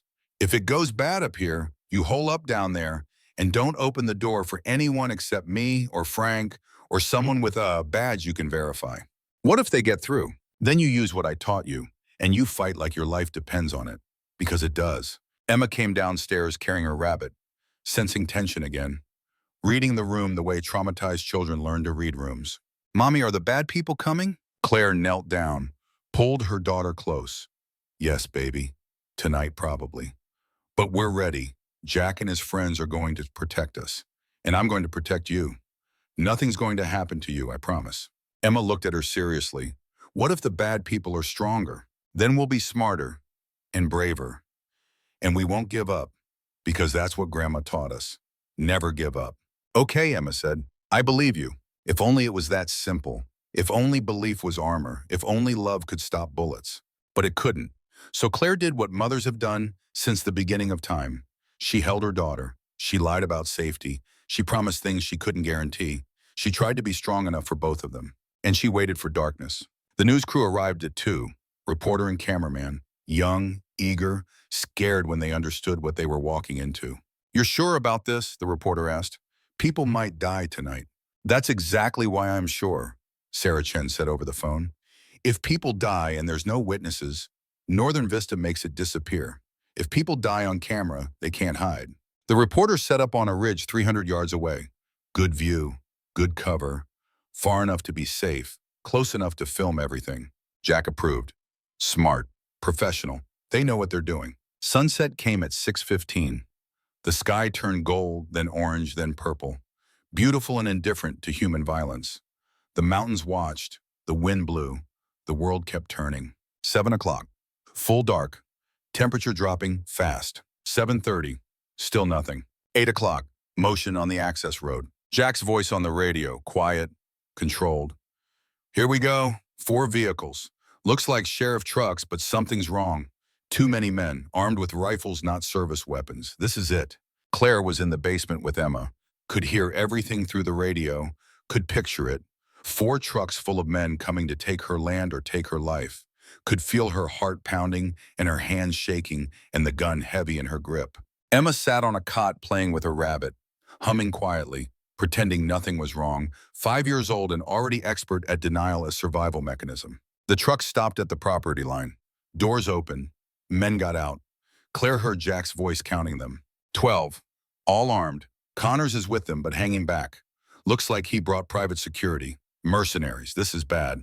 Then loudspeakers. Amplified voice echoing across the valley. This is Sheriff Brad Connors. We have warrants to search this property for illegal weapons and militia activity. Anyone inside the house needs to come out with hands visible. You have 2 minutes to comply. Jack's response was calm, broadcast through their own speaker. Show me the warrant, Sheriff. Hold it up where our cameras can see it. Because I'm betting you don't have one. Silence. Conferring. Then Connors again, angry now. We don't need to show you anything. Come out now or we're coming in. You come in without a warrant. That's home invasion. That's trespassing with weapons. That's felony assault. And we will defend ourselves. Every shot we fire will be justified. Every body that drops will be on you. More silence. Longer. The men outside shifting, nervous. They'd expected easy, expected intimidation to work, hadn't expected resistance. Then a different voice, not Connor's, deeper, rougher. We're coming in. Anyone who resists will be shot. You've got 30 seconds. Jack's voice on the radio to his team. Floodlights on my mark. Cameras recording. Do not fire unless fired upon, but if they shoot, you put them down hard. 3, 2, 1, mark. The valley exploded in light. Floodlights mounted on the house and barn and truck blazed to life, turning night into day, showing 12 men caught in the open, showing faces, showing weapons, showing everything. The news camera on the ridge recorded it all. The men froze, blinded, exposed, exactly what Jack had planned. His voice boomed through the speaker. You're on camera. Associated Press is filming this, streaming it live. If you attack this house, the whole country will watch. They'll see you. They'll know who you are. They'll know you came here to murder a woman and a 5-year-old girl for a real estate company. Confusion in the ranks. Men looking at each other, at Connors, at the cameras they could now see mounted everywhere. This wasn't what they'd signed up for. This was supposed to be quiet, easy, no witnesses. Now there were cameras and lights and the knowledge that whatever happened next would be public. One man lowered his rifle, started walking back to the trucks. Then another, then 2 more. Connors yelling, "Get back here, we have a job to do." But 5 men were already at the trucks, getting in, leaving. They were mercenaries, not believers. No amount of money was worth being on national news committing murder. That left 7, Connors and 6 men who were either true believers or desperate enough not to care about cameras. Final warning, Jack called out. Leave now. No one has to die tonight. The response was gunfire. 3 shots, aimed at the house, at the floodlights, at Jack's position on the porch. Jack dove behind cover. His team returned fire. Not wild, controlled, aimed shots from men who'd done this before. The sound was enormous. Rifles cracking, bullets hitting wood and metal and dirt. The mercenaries scattered, diving behind trucks, behind trees, returning fire but without coordination. Panic fire, the kind that wastes ammunition and hits nothing. The firefight lasted 3 minutes. Felt like hours. Claire huddled in the basement with Emma, covering her daughter's ears, praying to every god she could name. Then silence, sudden and shocking. Jack's voice, "Cease fire, cease fire." The smoke cleared. 2 mercenaries down, wounded not dead, the others retreating, dragging their injured, loading into trucks. Connor screaming at them, but they weren't listening. They were leaving. Fast. 4 trucks roared away, taillights disappearing into darkness. Jack's team swept the property, made sure no one was hiding. No one left behind, all clear. Claire came up from the basement, Emma clinging to her. The smell of gunpowder hung in the air. Acrid, chemical, the smell of violence. "Everyone okay?" Claire asked. Thompson caught a ricochet, grazed his arm. "But yeah, we're good." "They're not." Jack was on the phone with Sarah Chen, playing back the recording. Every second documented, every shot justified. Self-defense in the clearest terms possible. "The news footage is already online," Sarah said. 60,000 views in 10 minutes. This is going viral. Thornton's going to have a very bad morning. "Good." Jack looked at Claire. "You and Emma okay?" "We're alive. That counts as okay." "Yeah, it does. But this wasn't over. This was the first battle. There would be more. Thornton wouldn't stop. Northern Vista wouldn't surrender. They had too much invested, too much to lose. And now they'd been humiliated on national television. Desperate people do desperate things. Sarah had said that. She'd been right. The second attack came 6 hours later. 2 in the morning. Everyone exhausted, running on adrenaline and coffee. Miller was on watch when he saw it. Fire, south fence line, spreading fast. Everyone up, everyone moving, grabbing extinguishers and shovels and anything that could fight fire. But it wasn't just fire. It was distraction. While they fought the blaze, men came from the north. Quiet, professional. Not mercenaries this time. Something worse. Rodriguez saw them first. 4 men in tactical gear. Night vision. Suppressed weapons. Moving like special forces. Like people who killed for living. Contact north. Multiple hostiles. These guys know what they're doing. Gunfire. Suppressed but still loud enough. Rodriguez went down, shot in the leg. Thompson dragged him to cover. Return fire. The tactical team scattered, using terrain, using darkness, fighting smart. Jack ran toward the north side, firing as he moved, providing cover, military training taking over. Not thinking, just reacting. Muscle memory from Iraq and Afghanistan and places he didn't talk about. Claire heard it all from the basement, heard the radio chatter, heard the desperation, heard Rodriguez screaming in pain. She looked at Emma. Her daughter was crying now, terrified. The gunfire too close, too real, too much for a 5-year-old who'd already seen too much. I'm sorry, baby. I'm so sorry. But sorry didn't stop bullets. Sorry didn't save them. The tactical team pushed forward, coordinated, professional. They'd done this before, knew how to assault a defended position, fire and movement, suppression and advance. Jack's team was good, but outnumbered and outmatched. Veterans against current operators, age and injury against youth in training. Miller went down next, shot through the shoulder, still alive but out of the fight. That left Jack and Thompson, 2 against 4, bad odds, getting worse. Then headlights on the access road. More vehicles coming. For a moment, Claire's heart sank. Reinforcements for the attackers. They were finished. But the vehicles skidded to a stop and men poured out wearing different gear. Federal gear, FBI raid jackets, state police uniforms. Sarah Chen had come through, called in every favor, pulled every string, got law enforcement moving at 2 in the morning because American citizens were under attack. The tactical team saw them coming, made a decision, withdrew, melted into the forest, gone before the FBI could engage. Professional retreat. They'd failed but survived to fight another day. Sarah Chen ran to the house. Are you okay? Is anyone dead? Rodriguez and Miller are shot, but alive. Thompson's good, Jack's good. Claire and Emma are scared but unhurt. Sarah looked at the chaos, the fire still burning, the blood on the ground, the shell casings everywhere. This is a war zone. Yeah, Jack reloaded his rifle. That's exactly what it is, and it's not over. The next 12 hours were chaos. Ambulances for Rodriguez and Miller, state police securing the perimeter, FBI processing the scene, news crews arriving by the dozen, helicopters overhead. The quiet Montana Valley transformed into media circus. Claire gave statements over and over to police, to FBI, to reporters, telling the same story. Northern Vista Properties was trying to steal her land. They tried legal pressure, then illegal pressure, then violence. All documented, all recorded, all undeniable. By noon, the story was national news. By evening, it was international. American real estate company using mercenaries and arson to terrorize widow and child. The optics were terrible. The facts were worse. Marcus Thornton went into hiding. His lawyers issued statements denying everything, but the evidence was overwhelming. The recordings, the testimony, the wounded mercenaries who talked to avoid federal charges. Sarah Chen worked the investigation, following money, following orders, building a case that would stand up in court.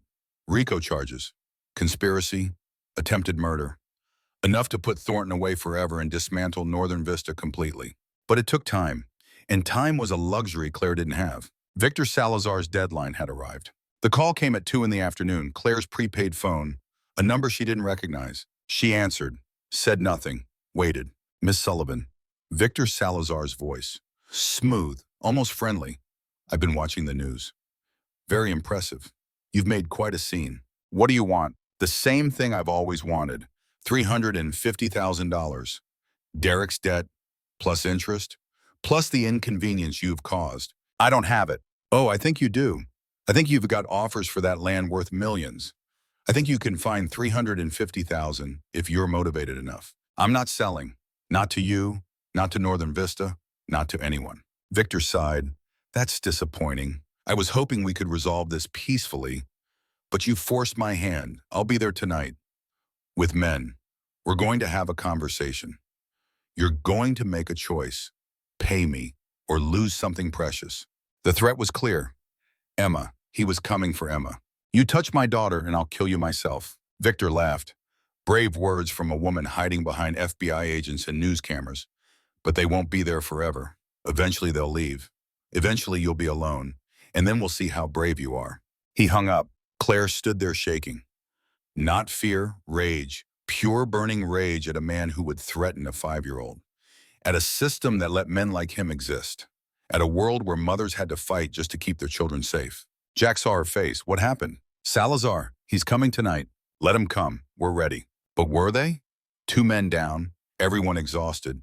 FBI might stay, but might not. And Salazar was different from Thornton.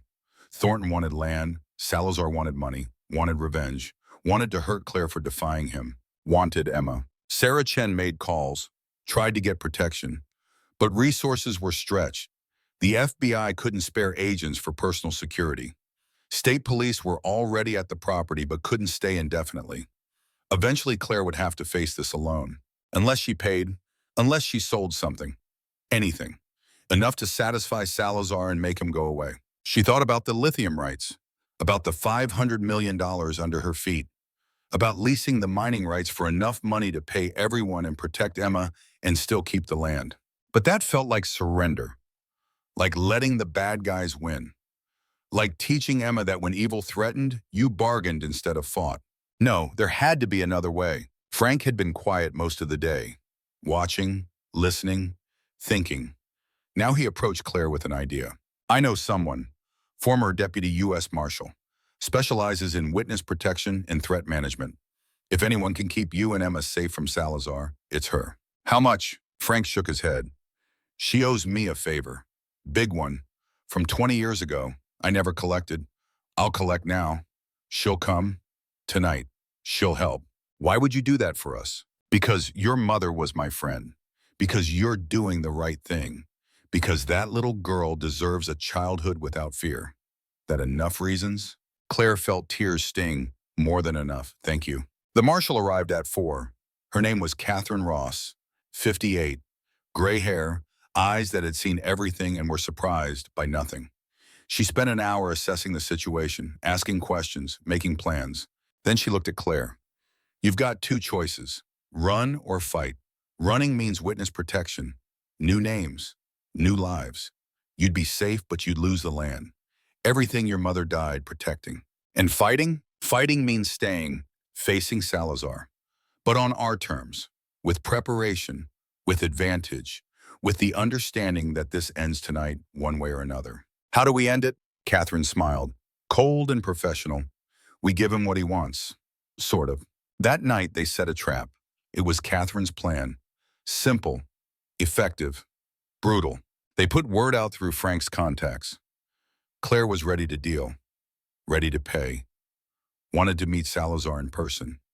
Neutral ground, old barn on the property, just her. No FBI, no police. Just a scared mother with cash trying to buy her daughter's safety. Salazar would come. Men like him always came when they thought they'd won, thought they'd broken their victim, thought victory was assured. He'd be wrong. Claire sat in the barn at 9 o'clock, alone, supposedly, actually surrounded by 6 people in hidden positions. Jack, Thompson, Frank, Catherine, 2 state police officers who volunteered off duty, all armed, all ready, and cameras, hidden, recording. Everything documented for the federal case Sarah Chen was building. Salazar arrived at 9:30. 3 vehicles, 8 men, goal armed. He got out of the center vehicle, expensive suit, confident smile, the smile of a predator who thought the hunt was over. He walked into the barn, saw Claire sitting at a table, saw a briefcase next to her, assumed it held money. Miss Sullivan, I'm glad you came to your senses. I want this over. I want my daughter safe. Here's $300,000. It's all I could get. Take it and leave us alone. Salazar walked to the table, opened the briefcase. Inside were stacks of bills, real money, $50,000. Enough to be believable. Not nearly enough to satisfy the debt. This isn't $350,000. It's what I have. Take it. Consider us even. Salazar's smile disappeared. That's not how this works. You don't get to negotiate. You pay the full amount or you suffer the consequences. What consequences? You going to shoot me? Here? Now, with federal investigations happening? With news crews everywhere? You're not that stupid. Salazar's expression went hard. No, I'm not going to shoot you. I'm going to take your daughter, going to raise her in Mexico, sell her when she turns 13 to men who pay well for pretty American girls. You want to see her again? You'll pay me 500,000.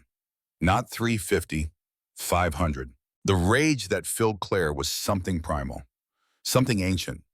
The fury of a mother whose child had been threatened. She stood up, looked Salazar in the eyes. You're never touching my daughter. You're never leaving this barn. You're going to prison for 20 years. And everyone you work for is going down with you. Lights exploded on. Floodlights from every angle. Blinding. Revealing 6 armed people surrounding Salazar and his men. Revealing cameras recording everything. Revealing the trap. FBI, Catherine shouted. Weapons on the ground, now! Confusion, panic. Salazar's men reached for guns. Bad decision. Jack and Thompson fired. Warning shots, inches from feet. The message clear. Drop weapons or die.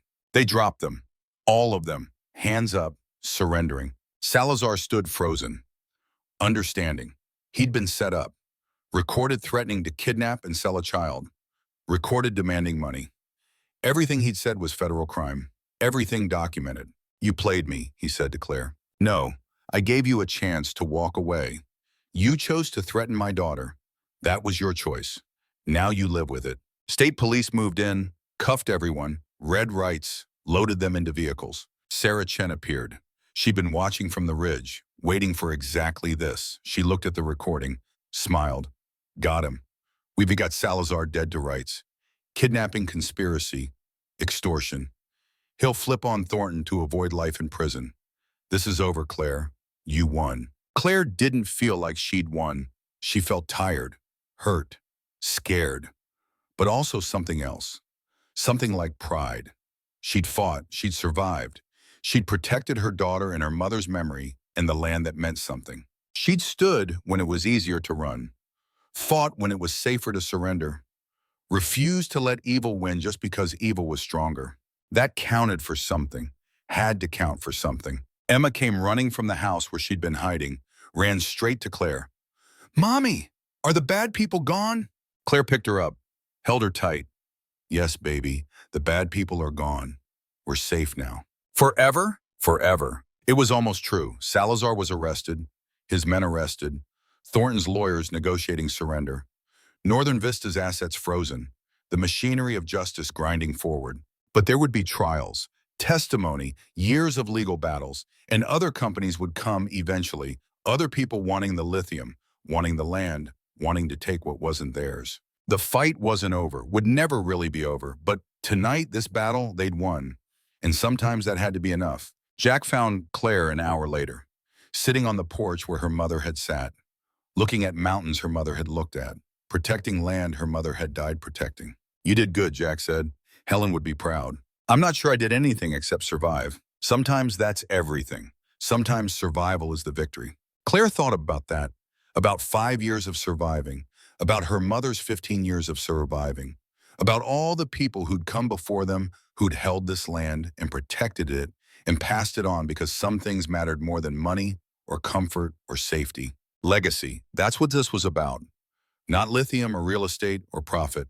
Legacy, the things you leave behind, the stands you take, the lessons you teach by living them. Helen Sullivan had taught that lesson, had lived it, had died for it, and now Claire would carry it forward, would teach Emma, would hold this land not because it was worth 500 million, but because it was worth fighting for. Because some things you didn't surrender, not to corporations, not to criminals, not to anyone. Some things you protected, even when it cost everything, even when you were terrified, even when victory seemed impossible. Because that's what love did. It held on, it fought, it protected, and it never gave up. Never, not while there was still breath and strength and stubborn belief that some things were worth dying for. Helen had believed that. Claire believed it now. Emma would believe it someday, and the land would endure, through generations, through storms, through all the people who wanted it but couldn't have it because it belonged to something bigger than money. It belonged to family, to memory, to the belief that some places should stay wild and free and uncorrupted by greed. That was worth fighting for, worth everything. And tonight Claire had proved it, had stood in her mother's footsteps and refused to move. The mountains watched, the wind blew, the land endured, and somewhere, Claire thought, her mother was watching too. finally at peace, finally vindicated, finally knowing her daughter had come home and would never leave again. Victor Salazar broke in 48 hours. Sarah Chen sat across from him in a federal interrogation room in Missoula and laid out the evidence. Video of him threatening to kidnap and sell a 5-year-old. Audio of extortion demands. Wire transfers connecting him to Northern Vista properties. Testimony from 3 of his men who'd already taken deals. Life in prison, federal supermax, 23 hours a day in a concrete box. Or he could talk, give up everyone. Thornton, Northern Vista, the Chinese mining company behind it all, give detailed testimony about 15 years of conspiracy. Salazar looked at the evidence, looked at his lawyer, looked at the reality of spending the rest of his life in a cell. He talked, told them everything, how Marcus Thornton had hired him in 2013, how the job was to plant someone in Claire Sullivan's life, someone who would destroy her financially and emotionally, make her desperate and vulnerable for when her mother died and the inheritance came. Derek Hayes had been recruited specifically. Gambler, charmer, narcissist, perfect weapon. Salazar had paid him $50,000 to seduce Claire, another $100,000 over 2 years to maintain the relationship, instructions to get her pregnant, to accumulate debt in her name, to make her life unlivable. When Derek ran, that was plan 2. Leave Claire alone with a baby and impossible debt. Keep her running. Keep her scared. So when the moment came, she'd sell immediately just to survive. It was elegant, cruel, methodical, the kind of long-term planning that required resources and patience and complete moral bankruptcy. And it had almost worked. Claire listened to the testimony through Sarah's phone, heard Salazar describe how they'd manipulated her life, how Derek had never loved her, how her entire relationship, her marriage, her daughter's father, had been theater, performance, weapon. She felt sick, violated, used in ways that went beyond physical. They'd stolen years of her life, stolen her ability to trust, stolen her daughter's childhood, all for land, all for money, all for lithium deposits Claire hadn't even known existed. How many? Claire asked Sarah. How many people did they do this to? Besides you, at least 4 others we can prove. Women mostly. Target them young, isolate them, break them, so when the property comes to them, they're too damaged to fight. Claire thought about the 14 families Jack had shown her. The Petersons, the Chens, the Morrisons. How many of those had similar stories? How many had been destroyed by design rather than accident? This wasn't business. This was evil. Systematic, calculating, the kind that deserved more than prison, deserved something biblical. But prison would have to do. Salazar's testimony gave Sarah everything she needed. Warrants for Thornton's arrest, seizure orders for Northern Vista assets, RICO charges that would dismantle the entire criminal enterprise. But Thornton was gone, disappeared the day after Salazar's arrest. His lawyers claimed he was out of the country, cooperating fully, would return when appropriate. All lies. Thornton was running, using his money and connections to stay ahead of federal marshals. For 2 weeks, Claire lived in strange limbo, protected by state police, watched by FBI, surrounded by news crews who'd turned her into a symbol, the single mother who'd stood against corporate greed, the daughter honoring her mother's sacrifice, the American story of one person fighting the system and winning. Except she hadn't won yet. Not fully. Thornton was still free. Northern Vista's lawyers were fighting every charge, and there were whispers, rumors, that Thornton wasn't running. He was planning, preparing, getting ready for one final move. Jack heard the rumors first. His contacts in the veteran community, men who'd worked private security, men who knew the mercenary world. Word was spreading. Thornton had put out a contract, $1 million. Dead or alive. Claire Sullivan and anyone protecting her. $1 million bought serious talent. Not the amateurs who'd attacked the farmhouse. Not local thugs playing soldier. Real professionals. The kind who'd done wet work in Syria and Yemen and places that didn't exist on official maps. We need to move you, Jack said. You and Emma. Somewhere safe. Somewhere they can't find you. I'm not running. Not again. Not from my own land. This isn't about pride. This is about survival. These people will kill you. Kill Emma. Kill anyone who gets in their way. Then we stop them, like we stopped the others. Jack shook his head. You don't understand. The men who are coming now aren't going to announce themselves, aren't going to give us time to prepare. They'll come quiet, fast, professional, and they won't stop until the job's done or they're dead. So we make sure they're dead first." Jack looked at her, seeing something he hadn't seen before. Not the scared woman who'd arrived in a rusted Honda 3 weeks ago. Someone harder. Someone who'd been forged by fire and violence into something new. "You're starting to sound like a soldier. Maybe that's what this made me. Maybe that's what I had to become." Frank had different advice. Older, more cautious, less romantic about violence. "You've done enough, Claire. You've fought. You've testified. You've given Sarah everything she needs to destroy Northern Vista. Now let the law do its job. Take Emma somewhere safe. Live your life. Don't die for land you can sell." It's not about the land anymore. It's about showing Emma that when evil comes, you don't surrender. You fight, even when you're terrified, even when you might lose. You fight because that's what right people do. Frank studied her, then nodded slowly. "Your mother said something similar. Right before she died, she knew they were trying to kill her, knew she could run, could sell, could save herself. But she chose to stay, chose to fight, chose to believe you'd come home and finish what she started. I thought she was being stubborn, foolish. Now I understand. Some things are worth dying for." Is this one of those things? That's for you to decide, but if you stay, if you fight, you need to understand what's coming. These men won't give you a chance to surrender, won't take prisoners, won't show mercy. It's kill or be killed, nothing in between. "Then I'll kill, if that's what it takes." The words surprised her. 3 weeks ago, she'd been a woman who'd never held a gun, never imagined taking a life. Now she was calmly discussing murder, self-defense legally, but murder nonetheless, the taking of human life with premeditation and purpose. War changed people, turned pacifists into soldiers, turned the gentle into the hard. Claire had been changed, burned down and rebuilt into something capable of terrible things. She wasn't sure if that was progress or loss, but it was necessary, and necessity justified many sins. Sarah Chen came with news 4 days after Salazar's testimony. The federal grand jury had returned indictments. Marcus Thornton, conspiracy, racketeering, murder for hire, 15 counts across 7 states. If convicted on all charges, 300 years in prison. The Chinese mining company behind Northern Vista had been sanctioned. Assets frozen, executive ban from U.S. business. The whole operation collapsing under federal scrutiny. Justice was working, slowly, imperfectly, but working. "We just need Thornton," Sarah said. "Once we have him in custody, this is over.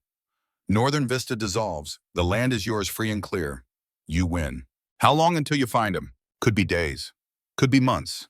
He's got resources, fake passports, offshore accounts. He could hide for years if he wanted. But he won't," Jack said quietly. "He's not hiding. He's coming back, coming here." Why would he do that? Because this is personal now.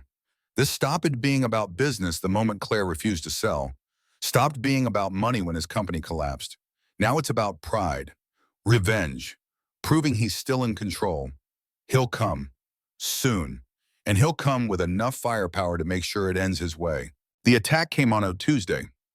Dawn, the time when guards are tired and attention drifts, the hour that's owned the most assaults since humans started killing each other. Jack was on watch, saw movement on the ridgeline, 300 yards out, too far for clear identification but close enough to be threat.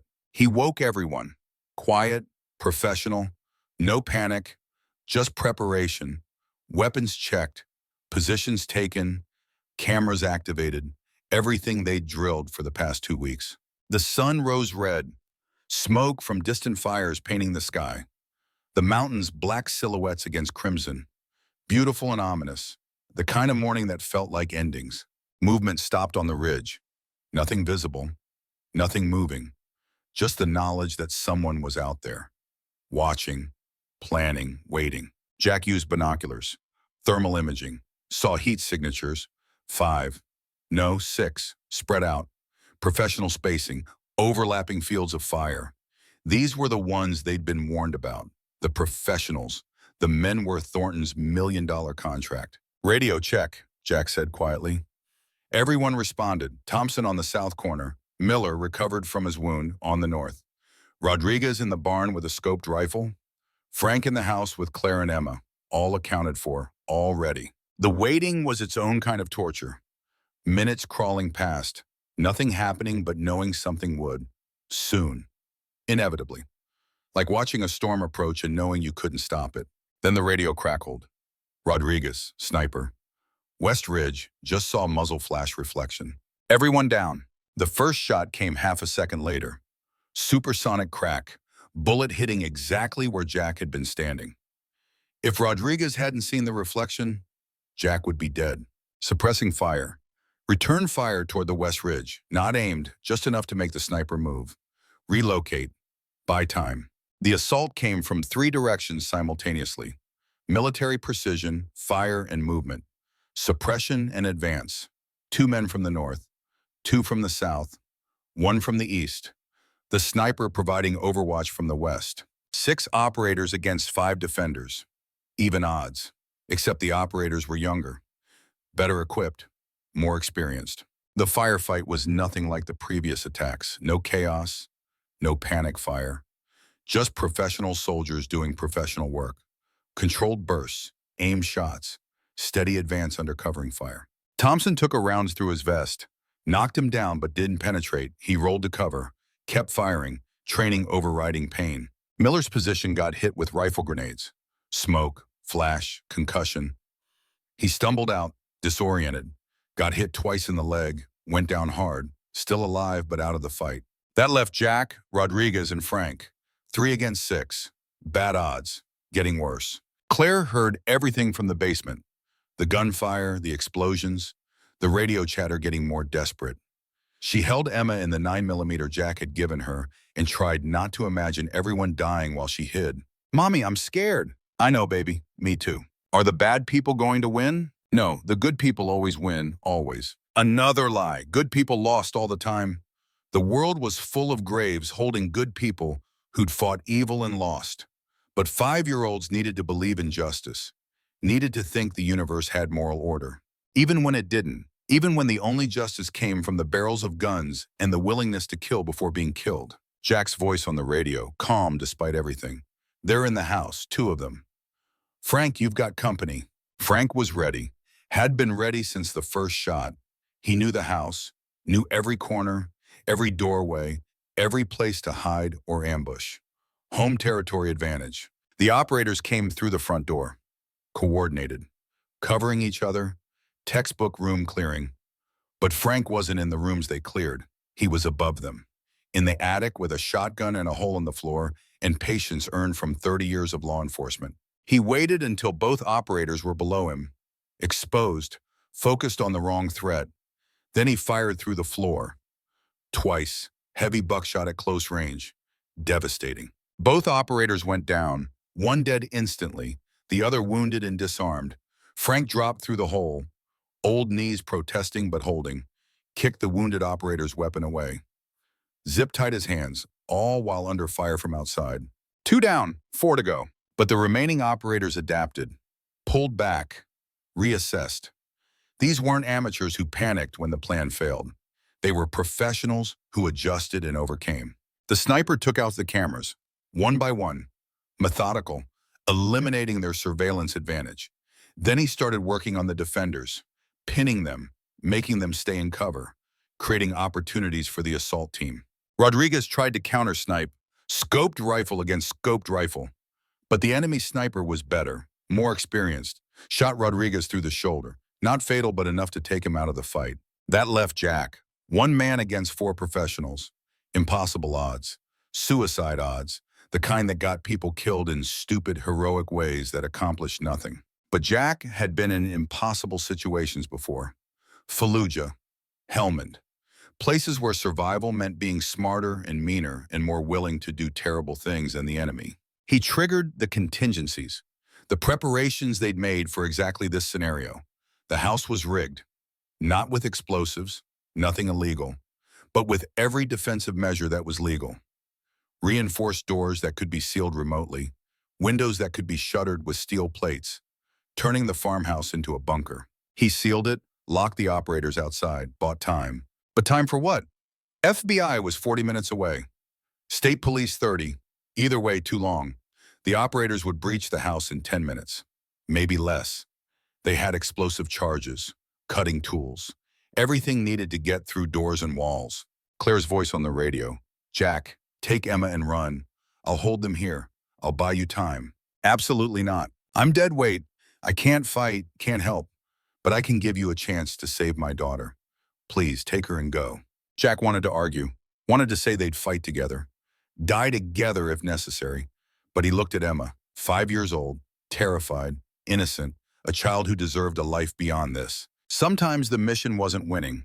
Sometimes it was making sure the most important thing survived, even if everything else was lost. Stay in the basement, Jack told Claire. Don't come out until I come for you or until Emma's safe.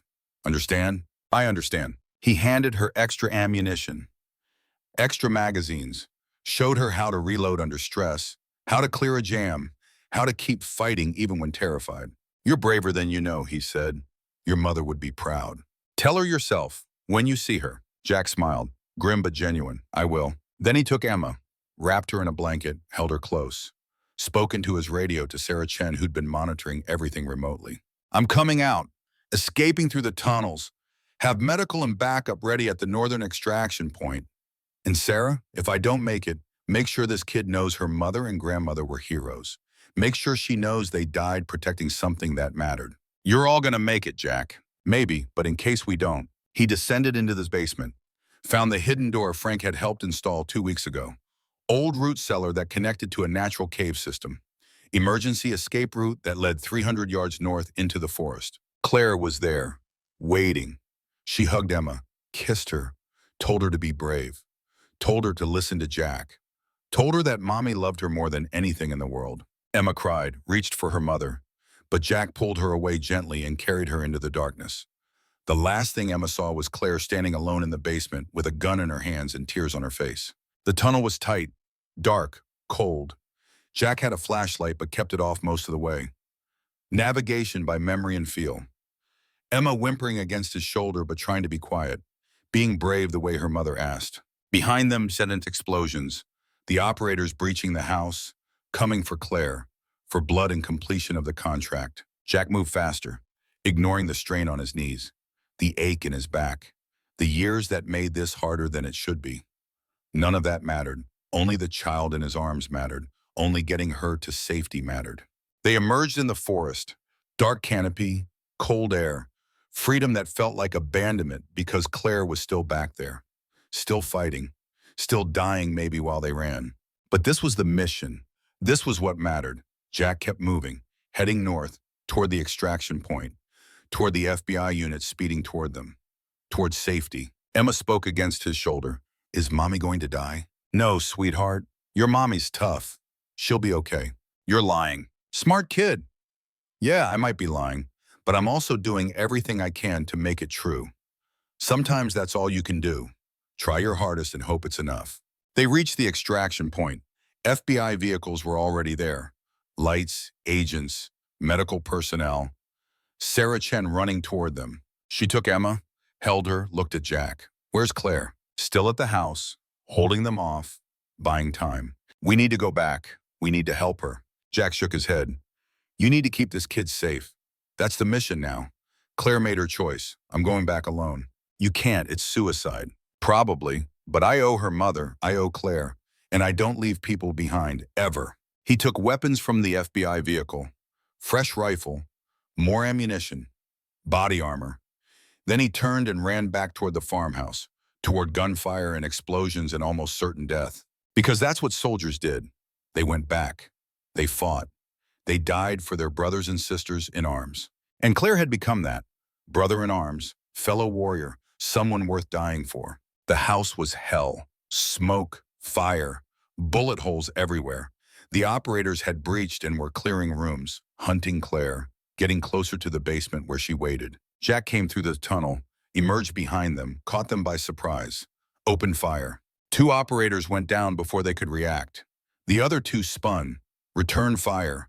Professional, fast. But Jack had surprise and rage, and the absolute certainty that he was already dead, so fear didn't matter. He killed the 3rd operator, took 2 rounds doing it, Vest stopped one. The other creased his ribs. Pain, but not fatal. Not immediately. The fourth operator and Jack faced each other across the burning living room. Both wounded, both out of ammunition, both reaching for sidearms. They fired simultaneously. Jack's shot hit center mass. The operator's shot hit Jack's shoulder, spinning him, dropping him. But the operator went down harder, stayed down, dead. Jack lay there bleeding, house burning around him. Mission complete. Operators neutralized. Claire alive. Emma safe. Everything that mattered accomplished. He tried to stand, couldn't. Blood loss, shock, damage catching up. He keyed his radio with shaking hands. Claire, it's done. They're dead. Emma's safe. You need to get out. House is burning. Footsteps on the stairs. Claire emerging from the basement. Seeing Jack, running to him. Oh God, no. I'm okay. Just need a minute. You're not okay. You're bleeding everywhere. Yeah, that happens when you get shot. Claire, listen, Emma's with Sarah, North Extraction Point. FBI has her. She's safe. You came back. You came back for me. Jack smiled through pain. Told you, don't leave people behind. Claire tried to lift him. Couldn't. He was too heavy and she was too small, and the house was too far gone. Smoke filling the rooms. Heat intense.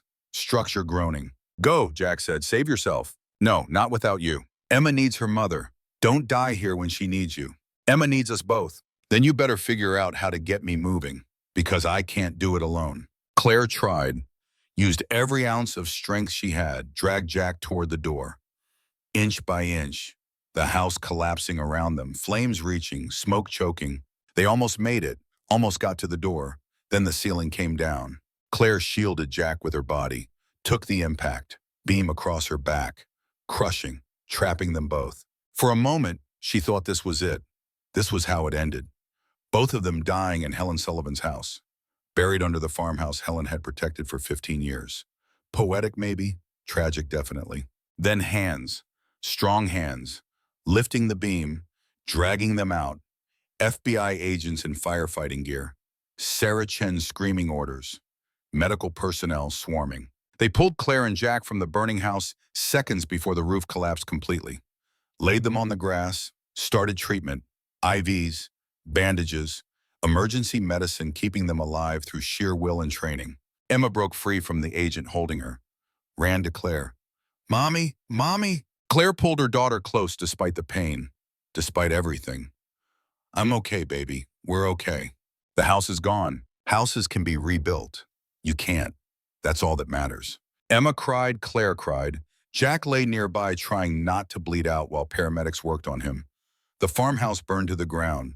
15 years of history, Helen's last stand, all of it consumed by fire. But they were alive, all of them, battered, broken, but alive. Sarah Chen stood watching the house burn. Her phone rang. She answered, listened. Her expression changed. She ended the call and walked to Claire. They got him. Marcus Thornton. Tried to cross into Canada at a remote border station. Border Patrol recognized him from the federal warrant. He's in custody. It's over, Claire. You won. Claire looked at the burning house, at Jack being loaded onto a stretcher, at Emma clinging to her, at the land that had cost so much to protect. Did I? Did we really win? You're alive. Your daughter's alive. Thornton's going to prison. Northern Vista's destroyed. The land is yours. What else is there? Claire thought about her mother, about 11 years of silence, about all the things that couldn't be recovered or rebuilt or made right, about victory that felt like loss and survival that felt like failure. But Emma was alive. That was something. That was everything, maybe. I want to talk to him, Claire said. Thornton, before the trial, I want to look him in the eye and ask him why. Why all of this? Why my mother had to die? Why Emma had to grow up in terror? Why any of this had to happen? Sarah hesitated. That's not standard procedure. I don't care about procedure. I want answers. And he owes me that much. 3 days later, Claire sat across from Marcus Thornton in a federal holding facility in Missoula. Glass between them. Guards watching. Lawyers present. Everything recorded. Thornton looked smaller somehow. Diminished. The expensive suit replaced by orange jumpsuit. The confidence replaced by something that looked almost like exhaustion. Miss Sullivan, I wondered if you'd come. I need to know why. Why my mother? Why me? Why couldn't you just accept that some things aren't for sale? Thornton was quiet for a long moment. Then, do you know what $500 million means? Not just to me, to the company I represented, to the Chinese government backing them, to the future of electric vehicles and green energy and all the political promises built on lithium batteries. It means enough to kill for. It means enough that one woman's stubbornness seemed like nothing, like an inconvenience to be removed. Your mother was supposed to be easy, uneducated, poor, desperate. She was supposed to sell and be grateful for the money. But she didn't. No, she didn't. And that made her dangerous. Not because she could stop us, but because she set an example. If one person could refuse, if one person could fight back and win, then others might try. The Petersons, the Chens, all the families we'd pressured, they might find courage, might resist, might cost us billions. So you killed her, made an example of her. Thornton looked away. I didn't kill anyone. I gave orders, paid people, created conditions.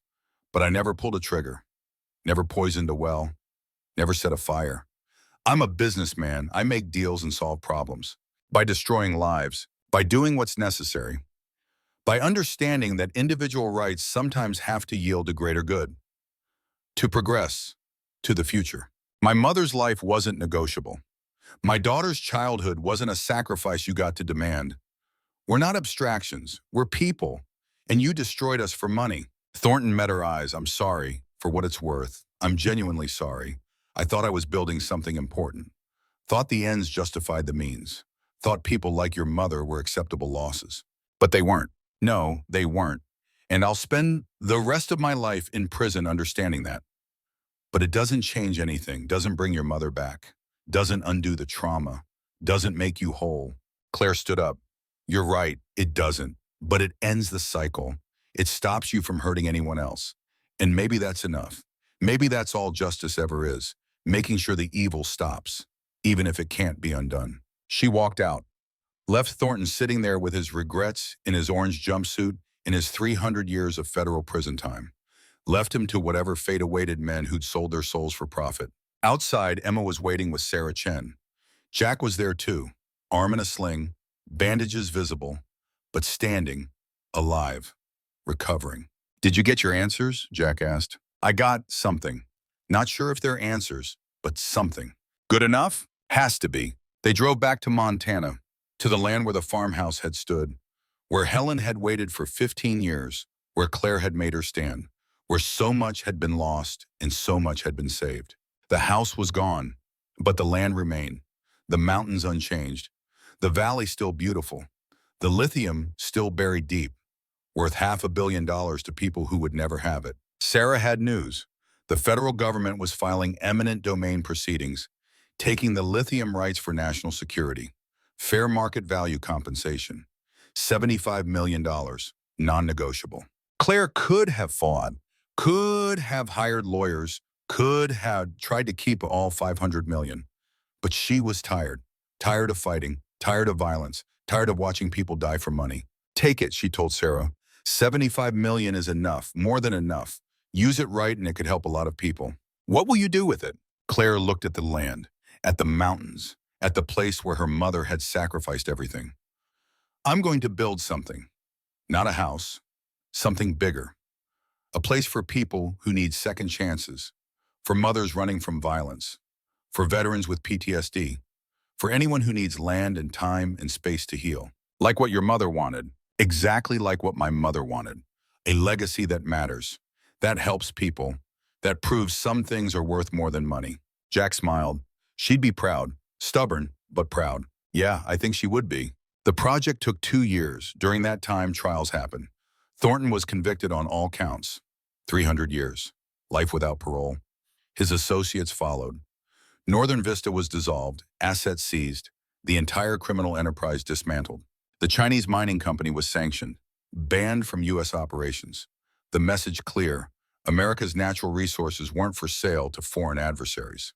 Not at any price. Justice, slow, imperfect, but real. Claire used the 75 million to build. Not one building, a community, 20 structures on 160 acres, housing for 50 families, therapy centers, job training, schools, gardens, everything needed for people to rebuild lives. She called it Helen's Haven. After her mother, after the woman who had held on to faith and land and belief that some things mattered more than money. The first family arrived on a spring morning 2 years after the firefight. A mother and 3 children escaping domestic violence. Terrified, traumatized, broken, like Claire had been. Claire met them at the gate, showed them to their house, gave them keys and hope and the promise that they were safe now, that nobody would hurt them here, that this land was protected and they were protected and they could rest. The woman cried, thank you so much. Thank my mother, this was her dream, I'm just making it real. More families came. Veterans with PTSD, refugees from violence, single mothers with nothing. People who'd been destroyed by systems that didn't care and forces too powerful to fight. Helen's Haven took them all, gave them time, gave them space, gave them the chance to heal and rebuild and become whole again. Emma grew up there, surrounded by people who'd survived terrible things, who'd fought and endured and refused to give up. She learned strength, resilience, the knowledge that evil existed but could be beaten. Jack stayed, became the director of the Veterans Program, helped broken soldiers find peace in land and work and community. Gave them what Helen had given him 15 years ago: purpose, belonging, a reason to keep living. Frank visited often, brought supplies and wisdom, and the satisfaction of seeing something good built from something terrible. Seeing justice working the way it was supposed to. Sarah Chen kept investigating, found 12 more companies operating like Northern Vista, brought them down one by one, made a career protecting people from corporate predators. And she always credited Claire with starting it, with showing that resistance was possible. On the 3rd anniversary of Helen's death, Claire stood on the hill where the farmhouse had been. They'd built a memorial there. Warrior. Simple stone marker. Helen Sullivan, protector of this land, mother, hero. Emma stood beside her. 8 years old now. Strong, healthy, happy. Everything Helen had hoped for without knowing it. Mommy, do you think Grandma can see us? I think so, baby. I think she's watching, proud of what we built. I wish I could have met her. Me too, but maybe you did in a way. Everything we do here, every person we help, that's her. That's her legacy. That's how we keep her alive. Emma thought about this seriously. Then, when I grow up, I want to help people too. Like you. Like Grandma. Claire pulled her daughter close. You already are, sweetheart. Just by being brave. Just by being kind. Just by believing good can win. Does it always win? No, not always, but often enough. And when it does, it's because people chose to fight, chose to stand, chose to protect what mattered even when it was hard. That's what Grandma did. That's what we do. That's what you'll do. The sun set behind the mountains, gold and red and purple, beautiful, eternal. The land endured through violence, through loss, through all the people who wanted it but couldn't break it. Because some things aren't for sale. Some things can't be conquered. Some things are protected by people who refuse to surrender. Helen Sullivan had been that person, had stood alone for 15 years, had died protecting this land and the belief that her daughter would come home. Claire had come home, had fought, had survived, had built something that honored the sacrifice. That made the death mean something. That turned tragedy into hope. And now others would come, would find safety, would heal, would learn that they weren't alone, that someone cared, that this land, this place, this community existed because one woman had refused to give up. Legacy. That's what it was about. Not money, not power, not winning. Legacy. The things you leave behind, the people you help, the stands you take that echo through generations. Helen Sullivan's stand had echoed, would keep echoing, through every person who found safety at the Haven, through every life that was saved or rebuilt or given hope, through Claire and Emma and all the people who would come after, learning, growing, continuing the fight. Because the fight never really ended. There would always be people who wanted to take what wasn't theirs, always be forces of greed and violence and corruption. But there would also always be people who stood against them, who said no, who fought back, who protected what mattered. That was the lesson, the inheritance, the gift Helen Sullivan had left her daughter. Not land, not money, but the knowledge that resistance was possible, that one person could make a difference, that standing up was always right even when it was hard. Claire carried that knowledge, would teach it to Emma, would pass it on to everyone who came to the haven seeking shelter. And Helen's sacrifice would live on, multiplied through all the lives it touched, all the people it saved, all the good it created. That was victory. That was legacy. That was love. And it was enough. 5 years after the last gunshot echoed across the Montana Valley, Claire Sullivan stood in front of 200 people and tried not to cry. The dedication ceremony for the Helen Sullivan Memorial Center was everything she'd hoped for and nothing she'd expected. Governors and senators, veterans and survivors, news crews from 3 networks, all gathered on land that had almost been stolen, almost been destroyed, almost been lost to greed and violence and the kind of evil that wore expensive suits. But it hadn't been lost. It had been saved, protected, transformed into something that would outlive everyone standing here today. Emma was 10 now, standing beside the ribbon waiting to be cut, wearing a dress she'd picked herself, blue like the Montana sky, serious expression on her face like she understood the weight of this moment. Maybe she did. Maybe growing up in the shadow of sacrifice taught you things other children never learned. Jack stood on Claire's other side, 57 years old, gray at the temples, scars visible on his hands and neck, but standing straight, strong, alive despite everything that should have killed him. 3 bullets, a burning building, years of PTSD and survivor's guilt. All of it survived because he'd found purpose again, found family again, found reasons to keep fighting. The crowd quieted. Claire stepped to the microphone. The words she'd prepared felt inadequate. How do you summarize 15 years of one woman's faith? How do you explain sacrifice to people who'd never been asked to sacrifice anything? But she tried. My mother died alone in a small apartment in Phoenix 5 years ago. I didn't find out until 8 months later. That's the price of pride, the cost of silence, the weight of words we don't say and chances we don't take. Her voice caught. She paused, breathed, continued. Helen Sullivan worked as a janitor for 30 years, cleaned offices while other people slept, never took a vacation, never bought anything that wasn't absolutely necessary. She wore the same winter coat for a decade, lived in the smallest apartments in the cheapest neighborhoods, counted every penny. And she held on to this land through poverty, through harassment, through threats and violence, and 15 years of a real estate company trying to take what wasn't theirs. She held on because she believed in something bigger than money, bigger than comfort, bigger than her own life. She believed in legacy, in protecting something beautiful so it could be passed on, in standing up to evil even when you're terrified, even when you're alone, even when it costs everything. Claire looked at Emma, at Jack, at the faces in the crowd. Some she knew, most she didn't. All of them here because one woman's stubbornness had inspired something, had shown that resistance was possible, that David could beat Goliath, that one person could make a difference. My mother never got to see this, never got to know that her sacrifice mattered, that her faith was rewarded, that her daughter came home.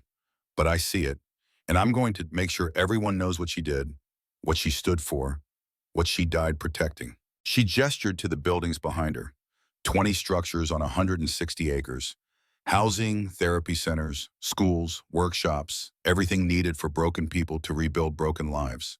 This is Helen's Haven, named for a woman who believed that some places should be sanctuaries, that some lands should be protected, that some fights are worth everything. We serve 50 families right now, 217 people, veterans with PTSD, women escaping domestic violence, refugees from war zones, single parents with nothing, people the system has failed or forgotten or destroyed. We give them time, space, safety, the chance to heal without pressure, to rebuild without judgment, to become whole again in a place that asks nothing except that they try.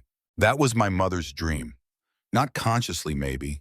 She never wrote it down, never spoke it, but she lived it, held on to this land through everything because somewhere deep down she knew it would matter, would help people, would be something worth dying for. And she was right. Claire's voice broke, tears finally coming despite her best efforts. Emma moved close, took her mother's hand, squeezed. 10 years old and already understanding that some moments required you to be strong for others even when you wanted to break. My mother missed everything. Missed seeing her granddaughter grow up, missed reconciliation, missed forgiveness, missed the chance to know that I understood, that I was sorry, that I loved her despite 11 years of silence. But she didn't miss this. Not completely. Because every person we help here, every life we save or rebuild or give hope to, that's her. That's her legacy. That's how we keep her alive. She nodded to Emma. Together they cut the ribbon. The crowd applauded, cameras flashed. The Helen Sullivan Memorial Center was officially open. But Claire wasn't thinking about ceremonies or speeches or any of it. She was thinking about a woman in a janitor's uniform standing on this exact spot 15 years ago, looking at mountains, believing her daughter would come home, waiting with faith that seemed foolish but turned out to be prophecy. Thank you, Mom, for waiting, for believing, for never giving up. The words were silent, private, a daughter's prayer to a mother who couldn't hear. But maybe that didn't matter. Maybe some things transcended death. Maybe love and gratitude and apology could reach across whatever separated the living from the dead. Maybe Helen knew, wherever she was, whatever came after. Maybe she knew her daughter had come home, had finished the fight, had built something that honored the sacrifice. Claire hoped so, needed to believe it, because if Helen didn't know, if the dead were truly gone, then all of this was just survivors trying to make meaning from loss. And Claire needed it to be more than that. Needed her mother's death to matter. Needed the violence and trauma and years of pain to result in something good. The ceremony ended. People dispersed, some to tour the facilities, some to meet the residents, some just to walk the land and feel the peace that came from places where good had won, where evil had been defeated, where justice, however imperfect, had prevailed. Frank found Claire an hour later, sitting on the foundation where the old farmhouse had stood, looking at mountains that hadn't changed in a million years and wouldn't change in a million more. "Hell of a thing you built," he said, sitting beside her, joints creaking, 75 years old now, and feeling every one of them, but still here, still watching, still caring. "We built. You, Jack, Sarah, everyone who helped. Fair enough, but it started with you. You could have sold, could have run, could have taken the money and disappeared. Nobody would have blamed you." "My mother would have," Frank smiled. "Yeah, she would have. Stubborn woman, raised a stubborn daughter." "Is that a compliment?" "Highest one I know." They sat in silence, comfortable, the kind that came from shared trauma and shared victory. From fighting together and surviving together and building something together. "How's Jack doing?" Frank asked. "Really doing. Better. Still has nightmares. Still wakes up some nights thinking he's back in Iraq. But he's got purpose. The veteran program, helping guys like him. That makes a difference. And you, how are you doing?" Claire considered the question. Honestly, 5 years ago she couldn't have answered it. Couldn't have looked past the trauma and fear and anger to see herself clearly. But now, with distance and healing and time, she could. "I'm okay. Not perfect. Still have moments where I hear gunfire that isn't there. Still struggle with trust. Still watch Emma too closely because I'm terrified something will take her away. But I'm okay. Better than okay, maybe. I've got purpose too. This place, these people. That matters. Your mother would be proud. I hope so. I hope wherever she is, she knows I finally understand. That I'm sorry for the things I said. That I wish I could take back 11 years of silence. That I love her more now than I ever did when she was alive, because now I understand what she sacrificed." Frank put a hand on her shoulder. "She knows. Somehow, some way, she knows." "How can you be sure?" "Because I've seen enough death to know it's not the end, not completely. Love doesn't die just because bodies do. It persists. Changes form maybe, but persists. Your mother's love is in this land, in these buildings, in every person who finds safety here. You feel that, don't you? That presence, that certainty that you're not alone." Claire did feel it, had felt it from the moment she'd first stood on this land 5 years ago. A sense of being watched over, protected, guided by something beyond herself. Maybe that was just grief creating patterns. Maybe it was wishful thinking. Or maybe it was real. Maybe Helen was here in ways Claire couldn't explain but could feel. Sarah Chen arrived at sunset, fresh off a plane from Seattle, still wearing FBI credentials, still fighting the same fight 5 years later, still taking down companies that preyed on vulnerable people. She brought news. The last of Northern Vista's executives had been sentenced, 23 years. With the others, that made 47 people in prison. Billions in assets seized. The entire criminal enterprise dismantled so thoroughly it would never rise again. Justice. Complete. Final.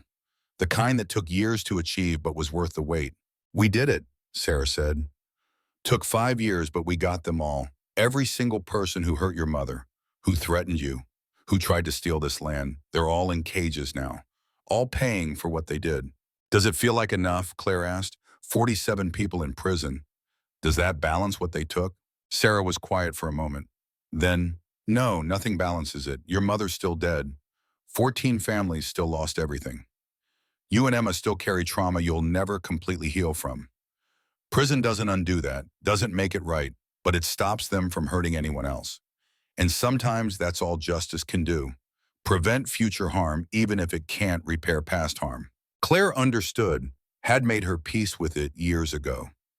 Revenge wouldn't bring Helen back, wouldn't give Claire the 11 years she'd lost, wouldn't erase Emma's nightmares, but it would stop other mothers from dying alone, other daughters from growing up in cars, other families from being destroyed by greed. That had to be enough, had to matter. The three of them, Claire and Sarah and Frank, sat on the hill as darkness came, watching lights come on in the Haven buildings, seeing families gather for dinner, hearing children laugh, the sounds of life and healing and normalcy. "This is what we fought for," Sarah said. "Not revenge. This. People getting second chances. Safety. Hope. Your mother died for this. You almost died for this. Jack almost died for this. But look at it. Look at what that sacrifice created. 217 lives, 50 families, and growing. By next year, we'll have 70 families, 300 people. In 5 years, maybe 500. A community, a movement. Proof that protecting something matters, that standing up works, that good can win if you're willing to pay the price." Frank raised an imaginary glass. "To Helen Sullivan, stubborn, brave, right about everything. May we all be half as courageous." They toasted with coffee. No alcohol, Jack's rule for the Haven. Too many residents in recovery, too many triggers. So they toasted with coffee and meant it just as much. To Helen, to Claire, to everyone who stands when it's easier to run. Night fell completely. Stars emerging. Millions of them in the Montana darkness. The kind of sky you only saw far from cities, far from light pollution, in wild places that remain wild because people like Helen had protected them. Emma found Claire an hour later, ready for bed but wanting to say goodnight first. Habit from years of sleeping in cars when goodnight might be the last thing you said to each other. "Mommy, did Grandma really save all those people?" "She saved the land. We saved the people. But yeah, without Grandma, none of this exists. I wish I could have met her." "Me too, baby. Me too." "What was she like?" Claire thought about how to answer. How to describe a woman Emma had never known to a child who deserved better than silence. She was strong, worked hard her whole life, never complained, never gave up. She loved you before you were born, saved money for your future, watched you grow up through photographs, and she died protecting this place because she believed someday we'd need it. That's a lot of love. Yeah, it is. Do you think she's watching us now? Claire looked at the stars, at the mountains, at the land that had cost so much to protect. I do. I think she's everywhere here, in the trees, in the earth, in the water. This place was hers, is hers, will always be hers, and we're just taking care of it for her. Emma considered this seriously. Then, "I'm going to take care of it too when I grow up. I'm going to keep helping people, like you, like Grandma." So her sacrifice keeps mattering forever. Claire pulled her daughter close. That's the best thing anyone could do, the best way to honor her. After Emma went to bed, Claire walked the property alone. Something she did most nights, a ritual, a meditation, a way of connecting with land and memory and purpose. She passed the therapy center where 3 women were in group session, sharing trauma, supporting each other, learning they weren't alone. One of them was Jessica Torres, the first resident, 39 now, working as a counselor, helping others the way she'd been helped. Transformation complete. She passed the workshop where 2 veterans were building furniture. Therapy through creation. Finding peace in wood and tools and making things with their hands. One of them was Miller, recovered from his wounds, thriving in structure and purpose that military service had given him and civilian life had taken away until he found it here. She passed the school where Emma and 16 other children were getting education. Real education, the kind that included trauma-informed teaching and understanding that some kids needed extra patience, extra care, extra time to feel safe enough to learn. Everything working, everything growing, everything becoming more than Claire had imagined when she'd first decided to build. Helen's haven wasn't just a shelter. It was a community, a family, a proof of concept that healing was possible, that broken people could become whole, that the right environment with the right support could transform lives. That was the legacy, not land, not money, not victory over Northern Vista, but this: lives saved, futures built, hope restored. Jack found her near midnight. Couldn't sleep either. Too many ghosts, too many memories, too much history in this ground. "You know what your mother told me once?" he said. "We were sitting right here 15 years ago, before everything went to hell. She said the land doesn't belong to us. We belong to it. We're just caretakers, temporary. But the land is eternal, and our job is to protect it for whoever comes next." Did you believe her? Not at first. Seemed like hippie nonsense. But I've been here 5 years now. Watched seasons change. Watched families arrive broken and leave whole. Watched this place heal people just by existing. And I get it now. She was right. This land has power, memory, spirit maybe, and protecting it matters in ways that go beyond economics or property rights. You sound like a philosopher. I sound like an old soldier who's finally found peace. That's what this place does. Gives you peace, if you're willing to accept it. They stood in comfortable silence. Two warriors who'd fought together, bled together, survived together, bound by shared trauma and shared victory in ways civilians could never understand. "You ever regret it?" Jack asked. "Coming here, fighting, almost dying. You could have sold, could be rich, could be anywhere." "Never. Not once. This is where I was supposed to be, where Emma was supposed to grow up, where Mom's sacrifice was supposed to lead. Everything happened exactly as it needed to. Even the pain? Especially the pain. Pain teaches, transforms, makes you stronger if it doesn't kill you. We're stronger now, all of us. And that strength helps others. So yeah, even the pain." Jack nodded, understanding, agreeing. Then, "Your mother would be proud of who you've become. I'm trying to be worthy of her faith. That's all I can do." "You already are, trust me on that." The next morning brought visitors, expected and unexpected. Robert Mitchell drove up from Phoenix, 73 years old now, semi-retired, but still Claire's lawyer, still protecting her interests, still the connection to her mother's final days. He brought papers, legal documents, the final settlement from the federal government. $75 million had been the initial payment 5 years ago. But the lithium mine had proved more valuable than anyone expected. The government owed Claire another $40 million. Royalties, back payments, adjustments. $115 million total. More money than Claire could spend in 3 lifetimes. More than she needed, more than she wanted. "What do I do with it?" she asked Robert. "Whatever you want, it's yours, free and clear." Claire thought about it, about what money meant, what it could do, what it represented. Then she made a decision, the only decision that felt right.